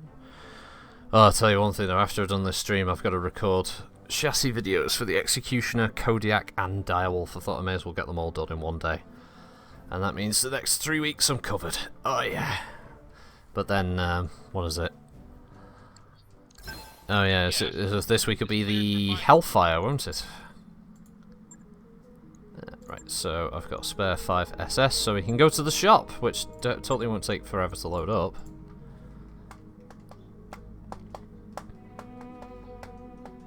I don't really know what to think about the Hellfire when it comes out. Don't know if I'm excited about it or what. The the lupus. It looks a bit like a car to me on the like the front of a car. The original artwork. It'll probably turn out to be a really fun mech to run. As I've noticed that all the mechs that I've actually sort of not been that hyped about when they've come out, they'll be like, oh, actually, this is quite a good mech. And then I get to a mech that I do want, and it's sort of like, it's good, but I think it could be better. Yes, maybe. Well, to be honest, Pincer, the real rage of it is going to be the cost. It's going to cost me a fortune to buy some of these mechs.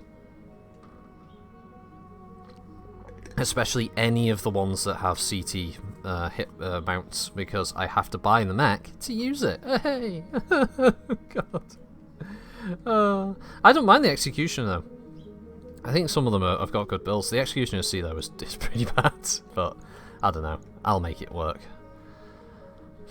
All I need is a few decent matches that live long enough for me to talk over them and I don't get immediately killed. That'll work for me for chassis vids. I'm not about trying to get wins and trying to look good.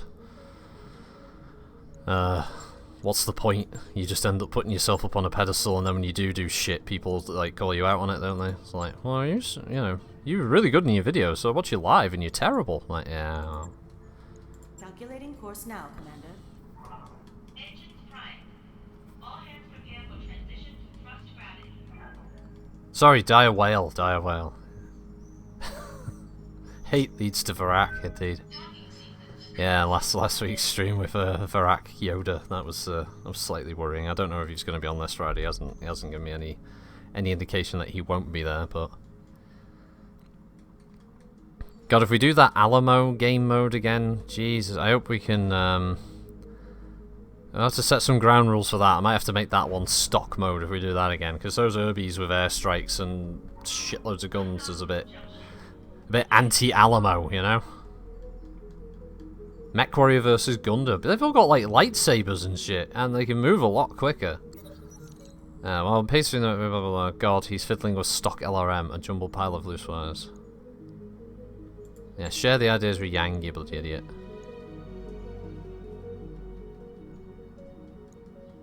I lose an LRM-15, but gain an LRM-15 plus. Oh, that's okay. I can dig it. Beep beep boop beep boop boop boop boop beep beep beep beep boop boop boop boop boop boop beep boop boop deleted deleted. Waypoint reached, Commander.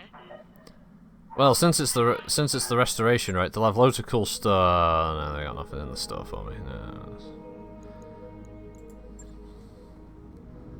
Right. Okay, everything's still in shape. That's good. That's okay. Alright, let's just save. Right, so this Weldry story mission, which I think is the one that takes me to Itram, isn't it? The War Council. Travel to Weldry for War Council with Lady Centrala. Sure, why not? Let's do it. Cutscene. Okay, it's gonna be loud.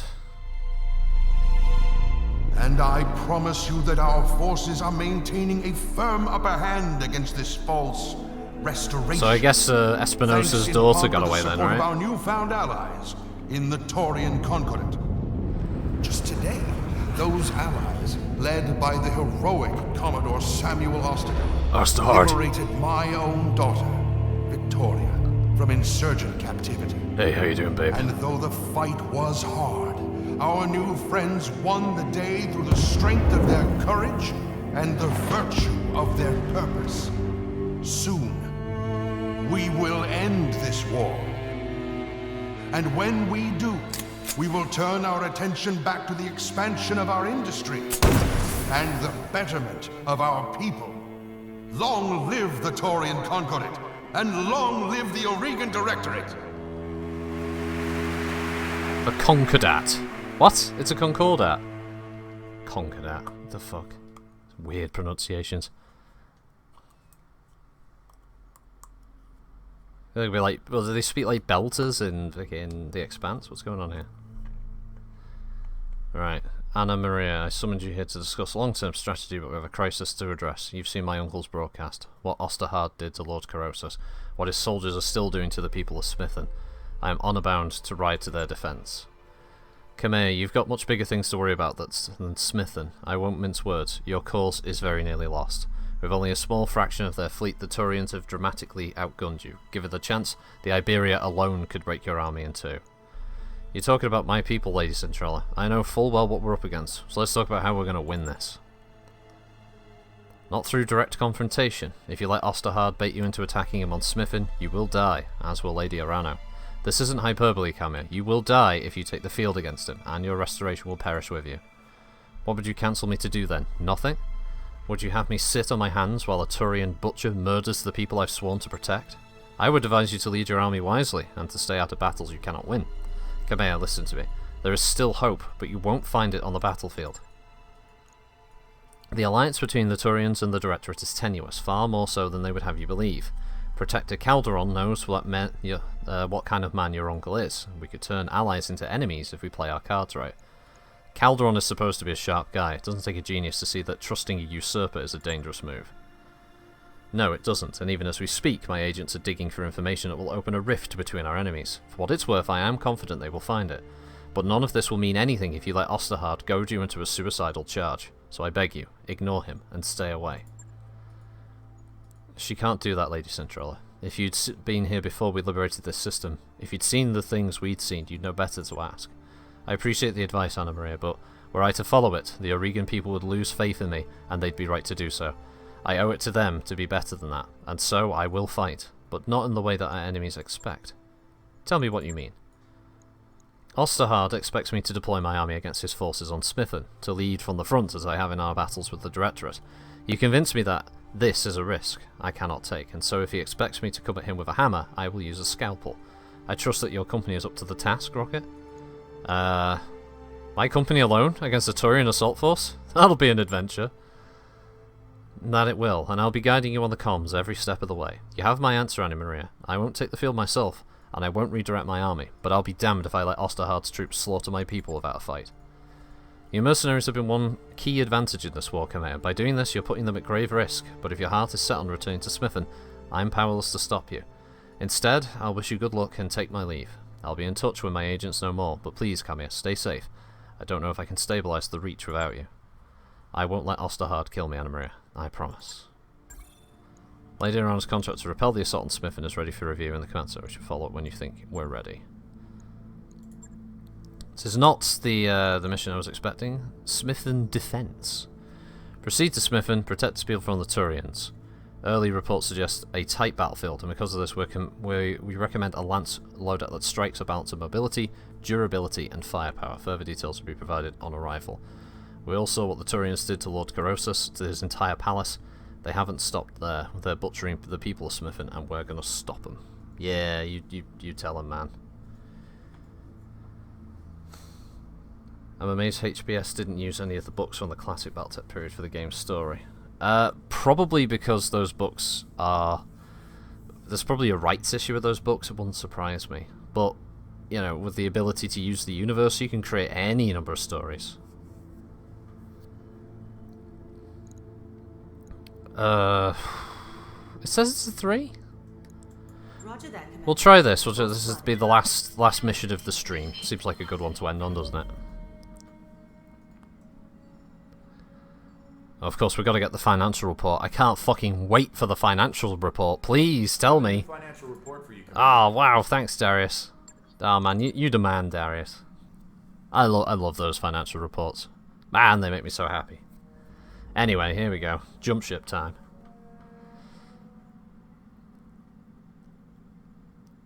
Yeah. They could use the Grey Death Legion saga for HPS. They could do, but then... Do you play as the famous Grey Death characters, or are you just making a character within the Grey Death Legion? Plus, if it's a story everybody knows, everybody already knows what's going to happen. They know the kind of battles that they're going to be up for, that kind of thing. It's a bit like playing a Sherlock Holmes game if it's based on a Sherlock Holmes novel, isn't it? If you already know who committed the crime and what the solution is, it's not really that entertaining a game. At least narratively.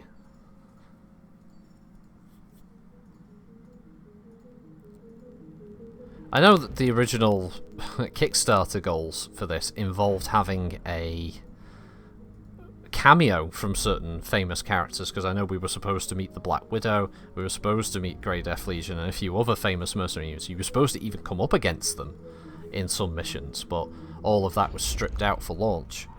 Hopefully that'll come back, because there was also supposed to be the skirmish mode where you could fight against specific setups.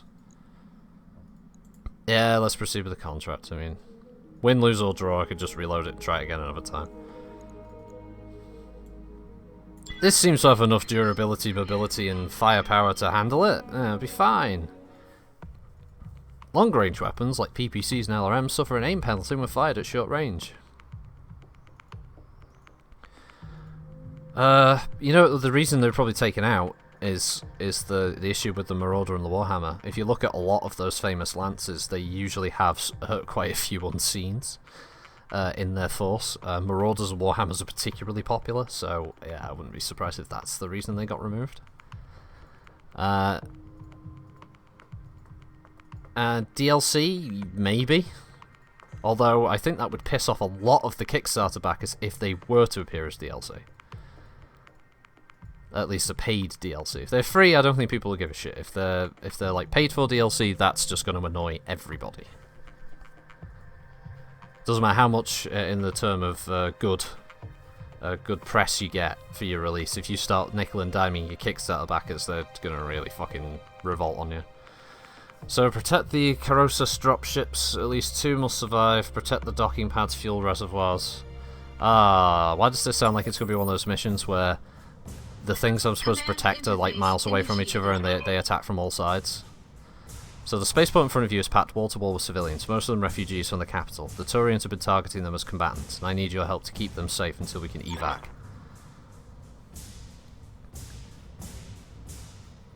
I disagree. People go watch a different iteration of A Christmas Carol knowing what happens at the end. I think it'd be fine. Also, most people are not familiar with all the Battletech lore. True.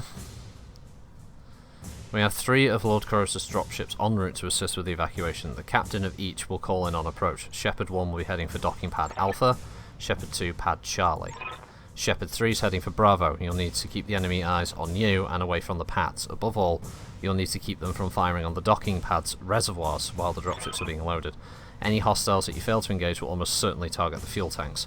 If they manage to take one out, the resulting explosion will wipe out everything. Dropships, refugees, you name it. You can see a fuel tank's estimated blast radius in red on your screen. Good luck, Commander. The Taurians aren't going to make this easy. Protect our ships. Help them get our people home safe. Yeah, Magena.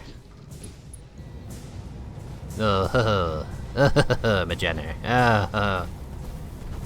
I'm gonna breeze through this one. Yeah, watch it fucking go. Watch them all explode. Hey. How you doing? Oh, they're not done yet.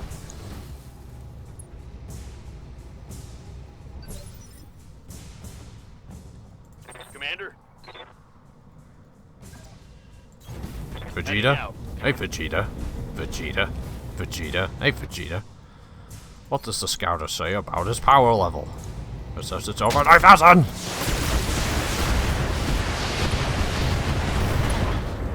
As long as you keep attacking them, they won't be able to focus on the fuel tanks. Keep pressuring them. I will! I'll do it for you, Lady Camerano. Oh, I've got a friendly Striker light tank. Oh, where's he going? He's driving over there, and then he's firing. Oh, he's a brave one, that. I love how I get a couple of flimsy tanks. I mean, technically not even like proper tanks, I just get like little cars with missile launchers attached to them. Oh, and now they get their go. Where's my go? I had a go. My character had a go. There he is. That now we're talking. Hey, I'm the hero of this story. I'm leader of faction. I'm leader of mercenary group. I shouldn't be like lumped in here with these bloody idiots. I'm firing everything to this guy because I don't think just firing the LRMs would get him. There we go. He's down. That's a dead Jenna. I suspect there'll be many more enemies to come. It's not going to go very well. Oh, here we go. Striker light tank. He's driving off. He's going to go fire at this Thunderbolt, I think. He's going to have a go. He gets rid of one of those bloody bloody things. Oh, Battlemaster. Oh, this wasn't expected. Oh, Christ. Bloody Battlemaster. You know why they call him that, don't they? It's because he's Master of Battles. You know what, I just want to move her just a step away from where dropship goes. Right. Okay, here we go. Apparently I've only got indirect fire against them, which is strange. Are they all indirect fire? No, they're all indirect fire. Oh, well, that's a bit depressing, isn't it? Alright, well, we'll focus on Thunderbolt. He's the next nearest target. There we go. We hit him. Right, now the turrets get go. There we go. That's what we want. Light laser turret. Orders. How do, Cocker. Right, Roger that. alright, just smash through building. It's alright, there's no civilians in there. That's what we're told, anyway. There we go. You just destroy that, my love. It's fine. Allied turn. There we go. Oh, that one's got machine guns. Why don't the other one use machine guns? What's going on here? Oh, he's unsteady. Shepherd 1 incoming. Full burn approach. Destination. Pad Alpha. Oh, great. Flankers. Oh, gee, I'm so surprised. Extra enemies? You'll have Ostergaard to answer to.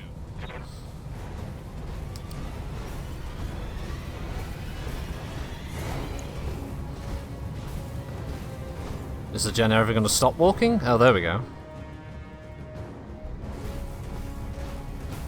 And now a fire starter. Great. 10 hostiles. I mean, I guess I've got all these little turrets to help me, I suppose, but... Receiving you.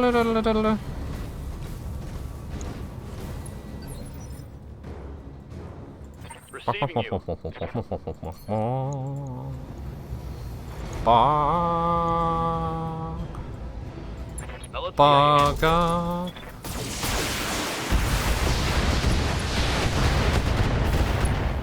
Ugh.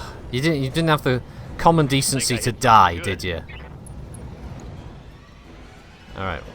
So they dropped over here somewhere, so they're gonna be running down. I guess I should somehow move him sort of over there for the start to try and get into a position to lock onto those light mechs, I guess. over the red line. Heat damage. You are not over the red line. You're not suffering heat damage, you moany prick. Baldy bastard. Oh, knockdown. Oh, okay. That's good. Well, you know, one of your missiles hit. Yeah. Couldn't ask for more, really, could we? Oh, shit. Here comes Chunderbolt. No! Little dude! Oh no, the little dude. Pleasure in this, Lady Arano, but we're under orders. You can end this by surrendering to Commodore Ostergaard. Until you do, your people will suffer for you. Oh yeah, I'm sure that's Engaging target.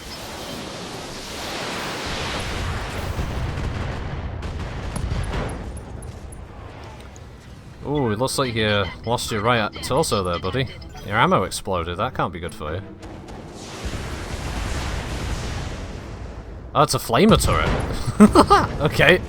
Right, well there goes the Jenna. No, the Battlemaster's got me worried though.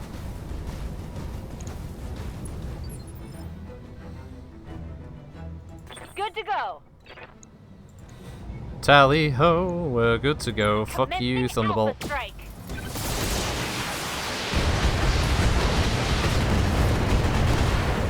Next warriors, show them what you've got. I hope he was the prick who was just talking to me then, because he totes deserved to die. Ooh, head hit from the machine guns. Waiting for orders. Oh, apparently that's a forest. Acknowledged. Where she's going, apparently that's a forest, guys. This bit here, she's now in a forest. Somehow. Shit you not, she's in a forest. Engaging with target.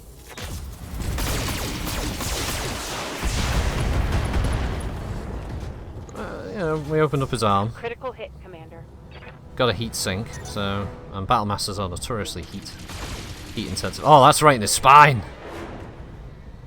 Oh, you don't want that. Oh, here comes the second drop. Let me guess, more enemies from the side. Yeah. For honor, for liberty, and for the Torian conquered it. Oh god, everyone's saying conquered it.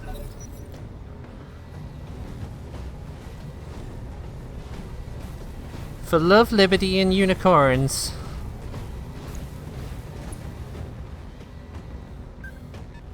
Reporting. Enemy contact.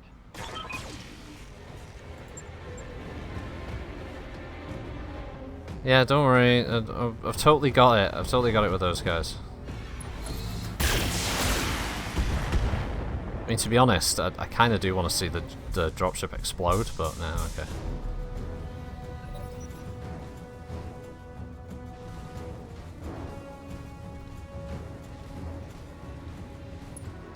So do they all just run to the exact same spot? Because that is kind of weird if they do.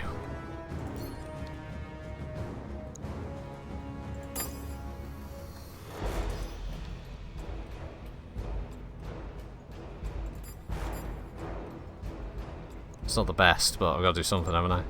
Engaging multiple targets.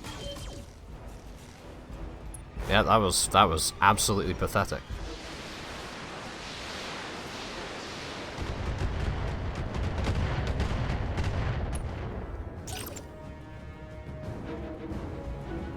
Little dude. No, don't go around that side. Yeah, the driver was drunk when he fired that salvo. Good to go. Okay, now I see why it mentions the whole mobility thing. I see. Really? Is it risk of destruction? Oh no, that's if I walk there. Sorry, I was going to say. Pretty sure he's not stood in the fire zone, but okay.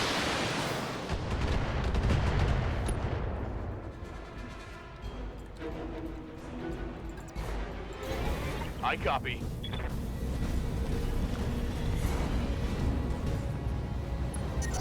Have to lose a bit of that heat anyway. It'd be nice if you blow off the PPC with the turret, but seems unlikely. Oh, no, he's had enough. He's had enough of that turret. Turned his back, though. I hear ya. Not the best idea, is it? Right, okay, so she can split fire. I don't know, it's right in front of us, so the Enforcer and... What? Hey? Hold on. Well, what if I pick him for multi-target first?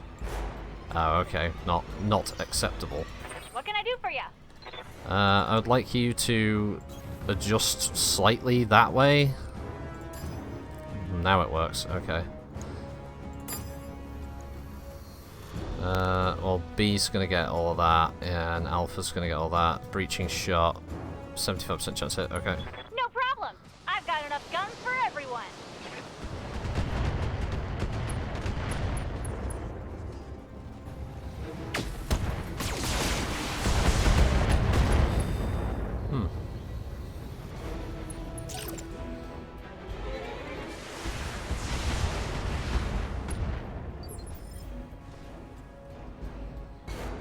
Commander. Yeah, she's pretty warm. I want you to punch him, right? But don't walk into the bit where it's going to explode, okay? You missed! What? You missed? I mean, the only silver lining was that the fucking... Oh my god. That was awful. Oh, shredder turret.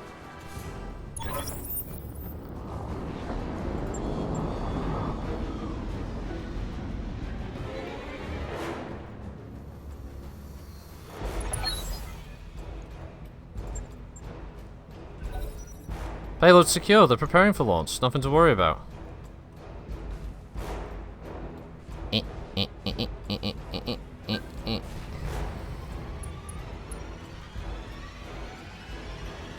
Right, so he got hit, so he's no longer going to fire. Okay.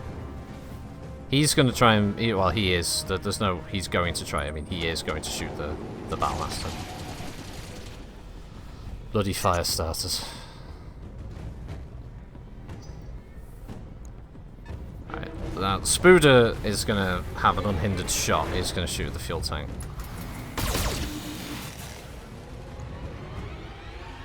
No explosion though, so we're good. Okay, now we got these Fruit Loops.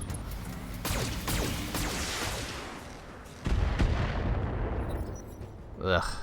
Camera's moving around way too much. Rust Bullet doesn't have a battle mech collection. No, little dude! Wow, that was such a dick move.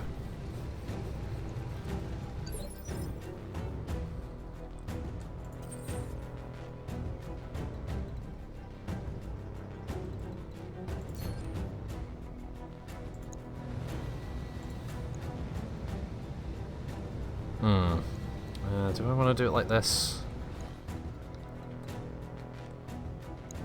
Where would I hit the... No, I'm not going to hit the Battlemaster for any particularly good angle. And we do have this fire starter like right in front.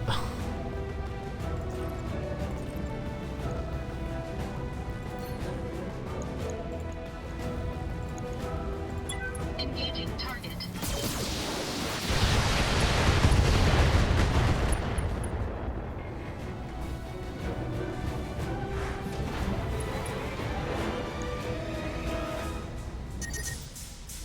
Warning. Heat exceeding recommended level. Acknowledged. Come on, Decker. Stomp him. Okay, Nice. now it's on. Both legs done.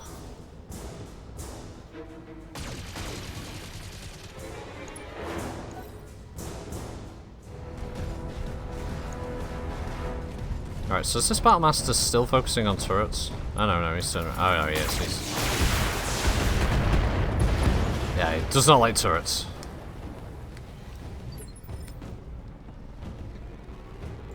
Waiting for orders.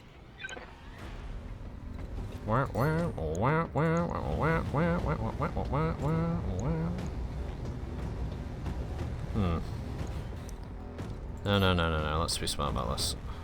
So, me, smart about this.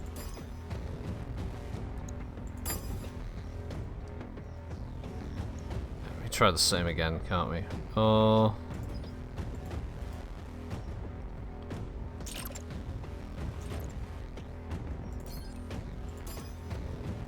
No, we've got less chance of hitting him than we have Bravo. Okay. Breaching shot and hit him. You get a headshot, and you get a headshot.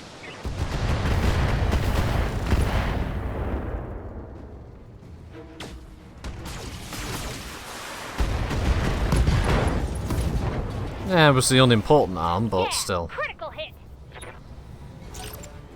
Messed him up. No, none of the turrets are in Yes, range. Commander. Move order received. And she is still way too warm to go into any kind of... Targeting for physical attack. Oh, Jesus, kicked him up the ass.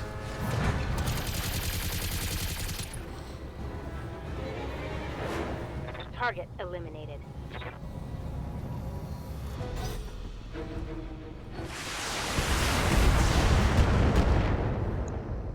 Okay. Oh, shredder turret. Getting all the shots in there. Right, okay, so one dropship managed to get away. Next dropship's coming in. They're prepping to launch.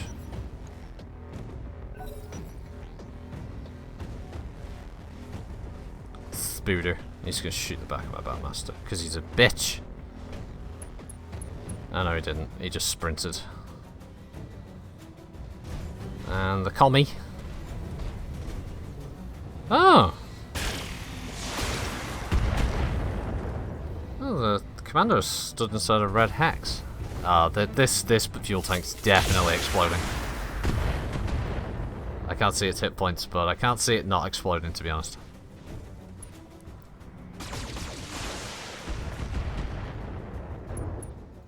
Oh. Okay. didn't explode. How much health has that thing got left? I can't actually... It's got 4 hit points left. Wow, that's pretty fucking lucky.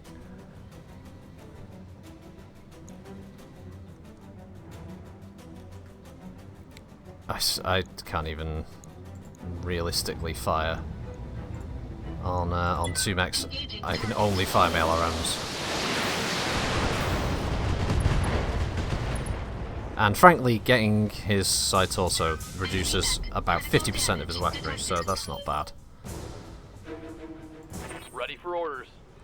And Decker's now got a little bit of leeway now with his heat.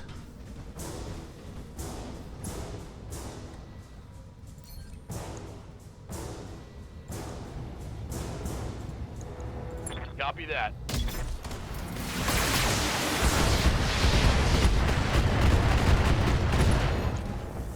I was hoping for the knockdown, but still. Reporting critical hit. It's unsteady and it's opened up again on that side, so it's not too Watch bad. my heat levels.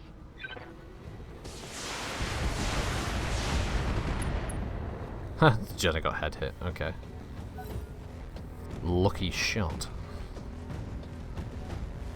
Well, he can't do a huge amount of damage to the Battlemaster. And... oh, he's going for the Orion. Oh, okay.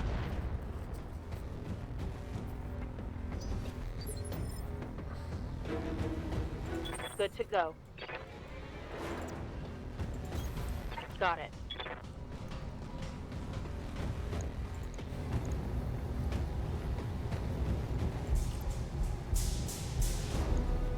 Yeah, fuck Got it.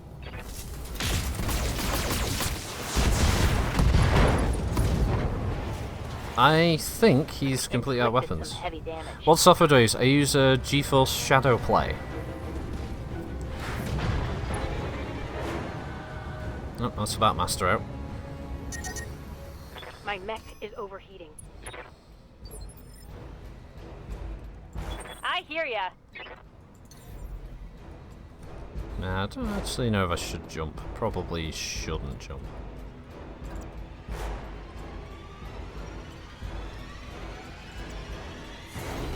Uh-huh. Yeah, I've had issues in the past with Shadow Play, but for the large part, it's worked out for me. Delivery. It's not too GPU intensive or CPU intensive, as the whole idea is that the actual graphics card itself does a lot of the onboard processing for that. It works relatively smoothly. Yeah, it's a good piece of software, and it's free if you own a GeForce card.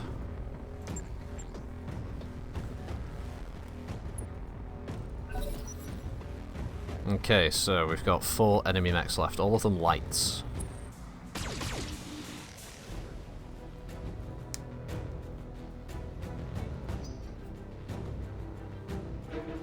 And Turian casualties have been quite high in this fight. I mean, let's face it, they've lost an assault. There's a couple of heavies, a bunch of lights and mediums. Overall, this would be a pretty damning performance by the Turian forces. Guess that Jenna just managed to keep its heat under control? Yeah.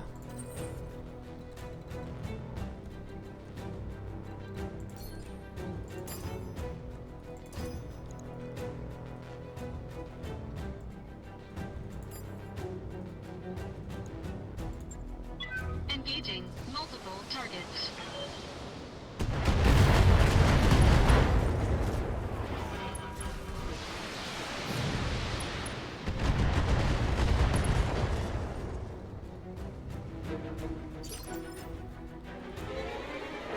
Yes, Commander. Confirmed. Oof, left torso's gone. Inflicted some heavy damage. So the spider's having a bad day.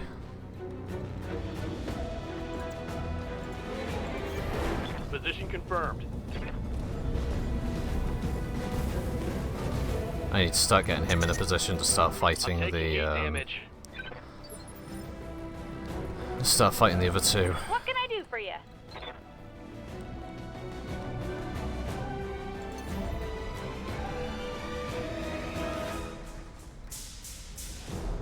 she doesn't have any direct line of sight. It's kind of frustrating.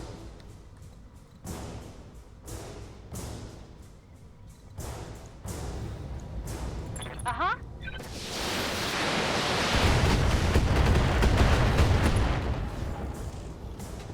Those medium lasers And there's crit. more where that came from. And he's over. Alright, both those lights knocked down. Okay. There you go, turret saved me a job there. Hopefully the sniper turret. Receiving you. Alright, Going full throttle.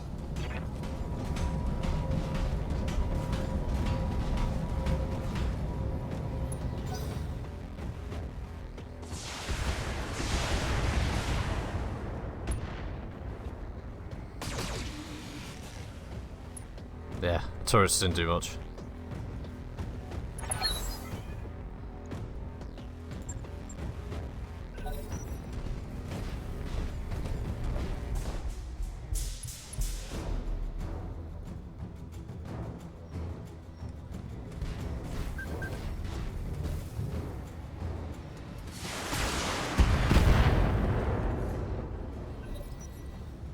All that Jenna pilot's doing is running the red line.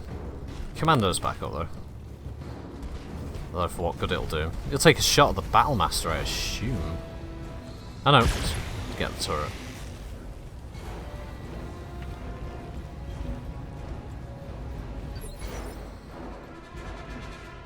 Waiting for orders. Right, so he can at least walk into this area to engage. Aye, aye.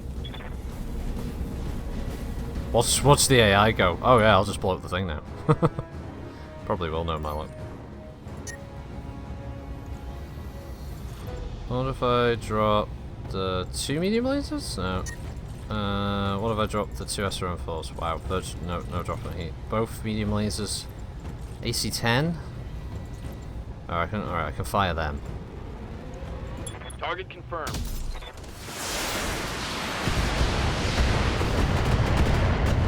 Oh, NGNG, they're a streaming group that are Target's taken a critical hit. kind of the official Watch my community heat. mouthpiece Taking of damage. MWO. A couple of the guys are on the payroll for PGI. They do streaming and they do early reveals of the mechs and stuff like that, and they do town halls with Russ. Engaging target.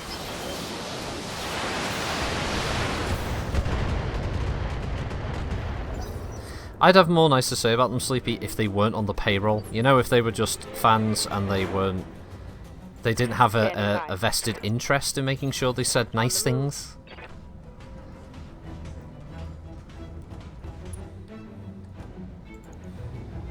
I could probably sort of get behind them a bit more.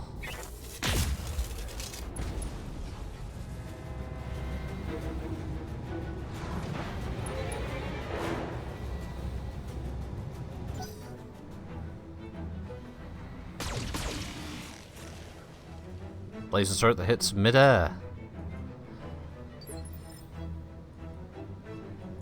Waiting on you, Commander.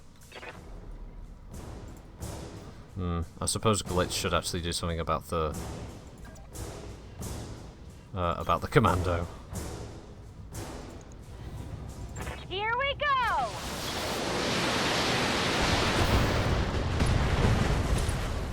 Plus, I'll tell you a story, Sleepy. Gotcha! I was on an event, one of the tour events with a couple of the tour guys, and we were doing a mission, and we saw NGNG Phil.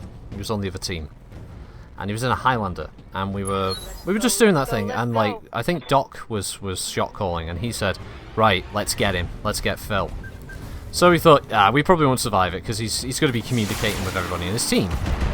But his team abandoned him, and the three of us got round the side of him, and we slaughtered him. And his face in the stream that he was running at the time, Standing by. he looked absolutely fucking furious. Roger that. Like, probably at his team, but probably a little bit at us at the same time. And he ended his stream right there and then. And it was kind of like, oh wow, that wasn't good.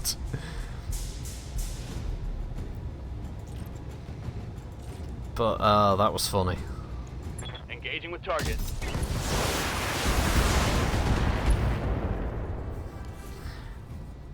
I only know he looked so angry afterwards because Doc found that bit of his stream and then My played instincts it. can't vent fast enough.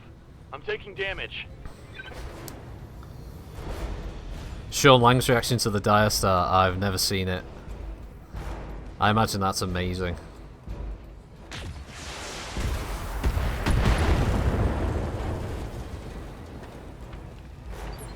That's the only things I like about Shinji when they get pissed off.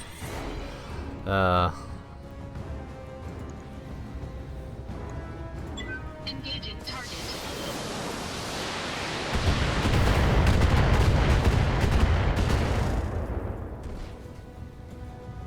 Long-range missiles depleted.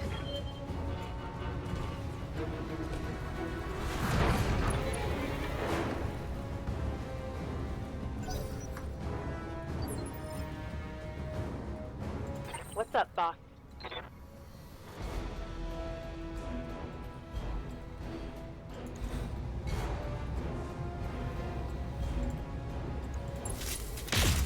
Meow.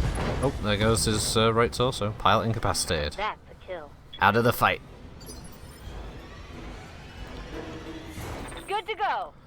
I don't have negative views on them as people, Sleepy. I have negative views on the way that they conduct it. I just think it'd be like me all of a sudden just talking about how great PGI are, and then it later comes out, oh, and the reason I'm like this is because they're giving me money and free mech packs until the game's dead. You know, Hell yeah. you'd never really want to listen to a thing I said again because I'd just be a shill. You know, at least I certainly wouldn't be, you know, balanced about it. And yes, I'm more critical of PGI, but only because What's up, boss? I love Battletech, and I've enjoyed the content that they've made, Confirmed. but I know that MWO could be better. It could be so much better. There's a lot that could be improved about the game, and it's just frustrating that it isn't, you know? That they really could do it. I have negative views on Russ because he has negative views of us as the community. You might not think it, but honestly, Sleepy, if you tried to have a conversation with him about what you thought would be improvements for the game, he doesn't want to know. He really doesn't care.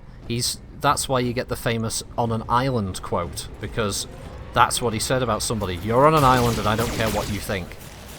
And that's sadly just been Russ's view on the development of the game for a long time. He doesn't give a shit about the community and its feedback.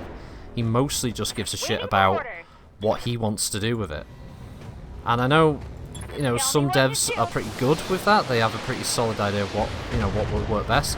But let's face it, Russ hasn't exactly made a lot of friends over the years with the original backers of MechWarrior Online.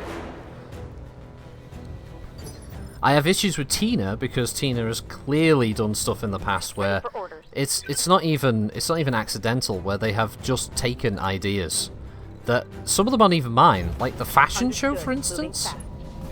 The fashion show, that wasn't even my idea. That was Varg or Doc's idea, and she took that and just, you know, she ran a fashion show. There wasn't a single thing saying like, oh, we saw this on my stream, and we thought we'd do our own. I wouldn't have a problem with that. That'd be cool.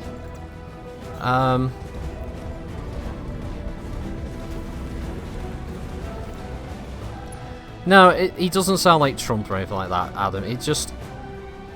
plus his apology was flimsy, Sleepy. Let's face it with that one. He didn't mean that apology at all. I don't know. It's probably... His attitude is probably not helped by the way 2013 went, and a load of people were very, very, very critical of the game at the time because of no faction warfare, community warfare it was called then, obviously. There was no community warfare. The clans, a lot of people felt had been rushed in. There was a lot of things that they felt needed to be done before the clans arrived. And obviously 2013 it was the year of hell for MechWarrior Online. And I think, yeah, rightly so, he's probably going to get a bit jaded and have a negative opinion of a majority of the community because of how that all went down.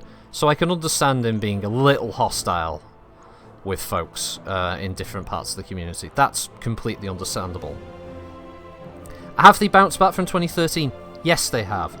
Great maps. Some of the redesigns are great. I'd love to have the old versions of the maps as well, just for a bit of variation, but the new map designs are great. The mechs they've been pumping out look amazing. I don't have a problem with the animations myself. Some people do. I think the mechs look fine, animate fine. 99% of the designs updates have been really good. They've gone to strength, I think, with the matchmaking, because I think the matchmaker has improved with the more recent changes. And they've clearly got some half-decent ideas. When they do come up with them, it works. But, yeah, that 1 year alone completely destroyed them, credibility-wise, because no one gives a crap about PGI anymore. No one in the PC gaming market cares. PC Gamer will do something because I think PC Gamer's always had a reputation of being one of the big magazines that talks about MechWarrior as a series, and MechWarrior 5 certainly looks like it could be quite good. Looking forward to playing MechWarrior 5 with Goober and Frunica and Davros Overak, and doing like a campaign stream of that. That would be really fun with the four of us dicking about. So hopefully MechWarrior 5 would be great, and I've got really high hopes for that game. MechWarrior Online, as I will always say, regardless of my issues with some of the people behind the scenes, I think it's a good game that could be so much better. That's how I would always review it. Play it because it is fun, but don't go into it expecting tons of features. How many dollars would it take for me to get into MWO? Well, the initial download is free, Fitch. That's one of the cool things about the game, is that you can download it for free and play it. You can get it on Steam, or you can get it direct from the website via their own launcher. You'll get, I think it's 4 mech bays for free, but you will then have to start paying cash into buying mech bays. And if you want to buy other mechs, you can grind matches to get C-bills. Nearly every mech at this point is available, and there are a lot of mechs to choose from to buy if you see bills. Yes, MechWarrior Online was originally MechWarrior 5, but that was with Smith and Tinker and Jordan Wiseman. We all know how that went. But yeah, Sleepy, I just clarify my position on that. I don't have a problem with the people working on the game, because clearly they're doing a good job with sometimes probably very limited resources. A few of the people at the top is who I have issues with, partially because of their attitude at times, and partially because I honestly think that they have made decisions that have been detrimental to the project. But overall, as a grand scheme, I don't think PGI have done as terrible a job as some people would have you believe. I still think the game is fun. I still think the game has a lot of potential. It's just, if they could somehow reach some of those potentials, it would be so great. It'd be a fantastic game, start to finish.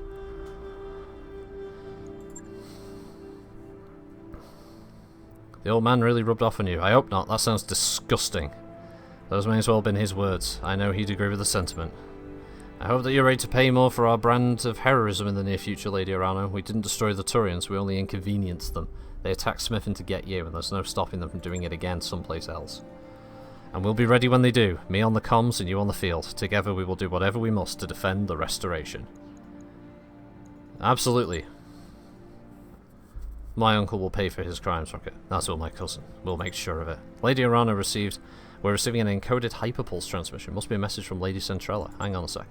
Kamea, I have news for you, both good and bad. We'll start with the good. My agents have established contact with a member of House Gallas, the ruling family of Itram. They served Espinosa in the early days of the Directorate, but have since fallen into disfavour. Lady Gallas claims to have information that would prove extremely damaging to your uncle, and the position her family once held in the Directorate's power structure gives her words weight. Her house's downfall gives her motive. And now the bad news. Lady Gallas has been taken prisoner by the Directorate's occupation force, and they've locked her away in her own castle, a gilded cage for imprisoned royalty. We can't reach her again without liberating the system. We'd get killed if we tried.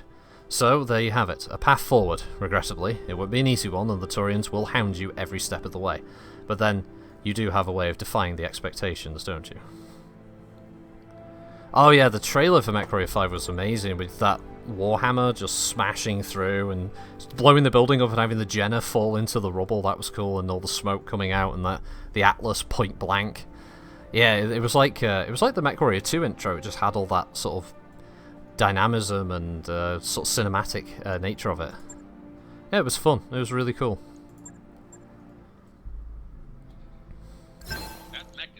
It's a real shame that once again, you know, Harmony Gold steps in and stomps all over everyone's fun. Because heaven forfends that anybody in who's a Battletech fan should be allowed to enjoy both Macross and Robotech. Oh no, we've got to have one or the other, and never both shall cross. Yeah, that was the other cool thing. It was a different engine. I'm not sure whether the CryEngine was ultimately a good choice for MechWarrior Online. Had it been the Unreal Engine, like obviously the next MechWarrior 5 is, it may have been a different story. Probably would have run a lot better. But we never know. As I say, you know, part of it is just I'm a long-term fan of MechWarrior Online. Been in the game going on 6 years now. And yeah, you know, it just happens with any game. You can't be that big a fan of it for that long without coming across things that piss you off about it, you know. Still. Well, I think that's been a good stream. We've got another story mission out the way. I have to rejigger the name of this one, because it definitely wasn't Itrim as my Paradise, as that's the next mission. So, yeah, that was a good stream. It was a good fight at the end. I did enjoy that mission. It was nice just having them all zap Brannigan their way to me by sending wave after wave of their own men at me. You only go by the games and sometimes the books. Honestly, if you get a chance, Sleepy, if you know somewhere where they play Battletech tabletop, have a go, because it's really fun. It's a long game to play, Sleepy, but it's really rewarding. The stories that are created when you're playing are so great. Just like, I give you one that the last one I played with the bro and one of his friends was the bro was running the mission. And we had to take out the command mech because they had a lance. It was part of a 3-part mission, but this particular section, there was a Cyclops, that was the command mech. We had to take it out, and it was about 2 hexes away from leaving the board, and we would have lost that part of the mission. And I had an archer that I was using, and I just fired the archer. Everything it had at it. I mean, I may as well launch the mech into it as well. Just at this desperate roll, missed nearly everything. One LRM went into the back of the Cyclops, rolled the crit, hit the AC-20 ammo, and just blew it up from the inside.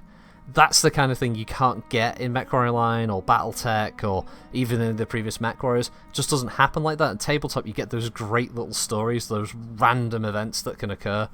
Fist fights that seem to go on forever between mechs, or just clumsy moments where you knock a mech, it falls, then it falls down the hill some more, keeps falling until it like avalanches and then crashes to the bottom of the hill. Or a Valkyrie that I had that once fired out of a tree line that it was hiding in, just hit the helicopter that was right above it and just blew the pilot out the cockpit, and it just spun down to the ground and exploded next to the tree line. Ah, man, it's so great. So if you can play it, have a go. It's so much fun. But yeah, thanks everyone for joining. Thanks Pincer, Fitch, Sleepy, Adam Grayson. I believe we had some others here. I'm just scrolling back up the list. I know Papa Slump was there. Tubby Lumpy, thanks. Thanks for joining me. Let's see who we got. I'm sure there's more here. It's just all the coloured names on the Twitch thing are all kind of the same shades of blue. So, Old Bob, Kerbaloid, yeah, thanks. Thanks everyone for joining us. Hope you all have a good weekend that's upcoming. I'll see you for tomorrow's stream. Remember, if you're taking part in the race, make sure that you have your Irby spec'd out and ready. Because at the top of the second hour, we'll also be doing the first part of Spec Race at Irby. Remember, the top prize for that is a copy of Battletech, if you don't have it, or if you do, you can give that to a friend. A copy of Mafia 3 and some of the DLC for it. And third place is a copy of Hearts of Iron 4, another Paradox game, coincidentally. So, yeah, there are still places left in the race, so you just have to make sure that you're available tomorrow at 12 AM British Summer Time. So it'll be the first hour after the stream starts. That's when we're going to do the race top. As far as I know, there's 4 more slots ready left in the series.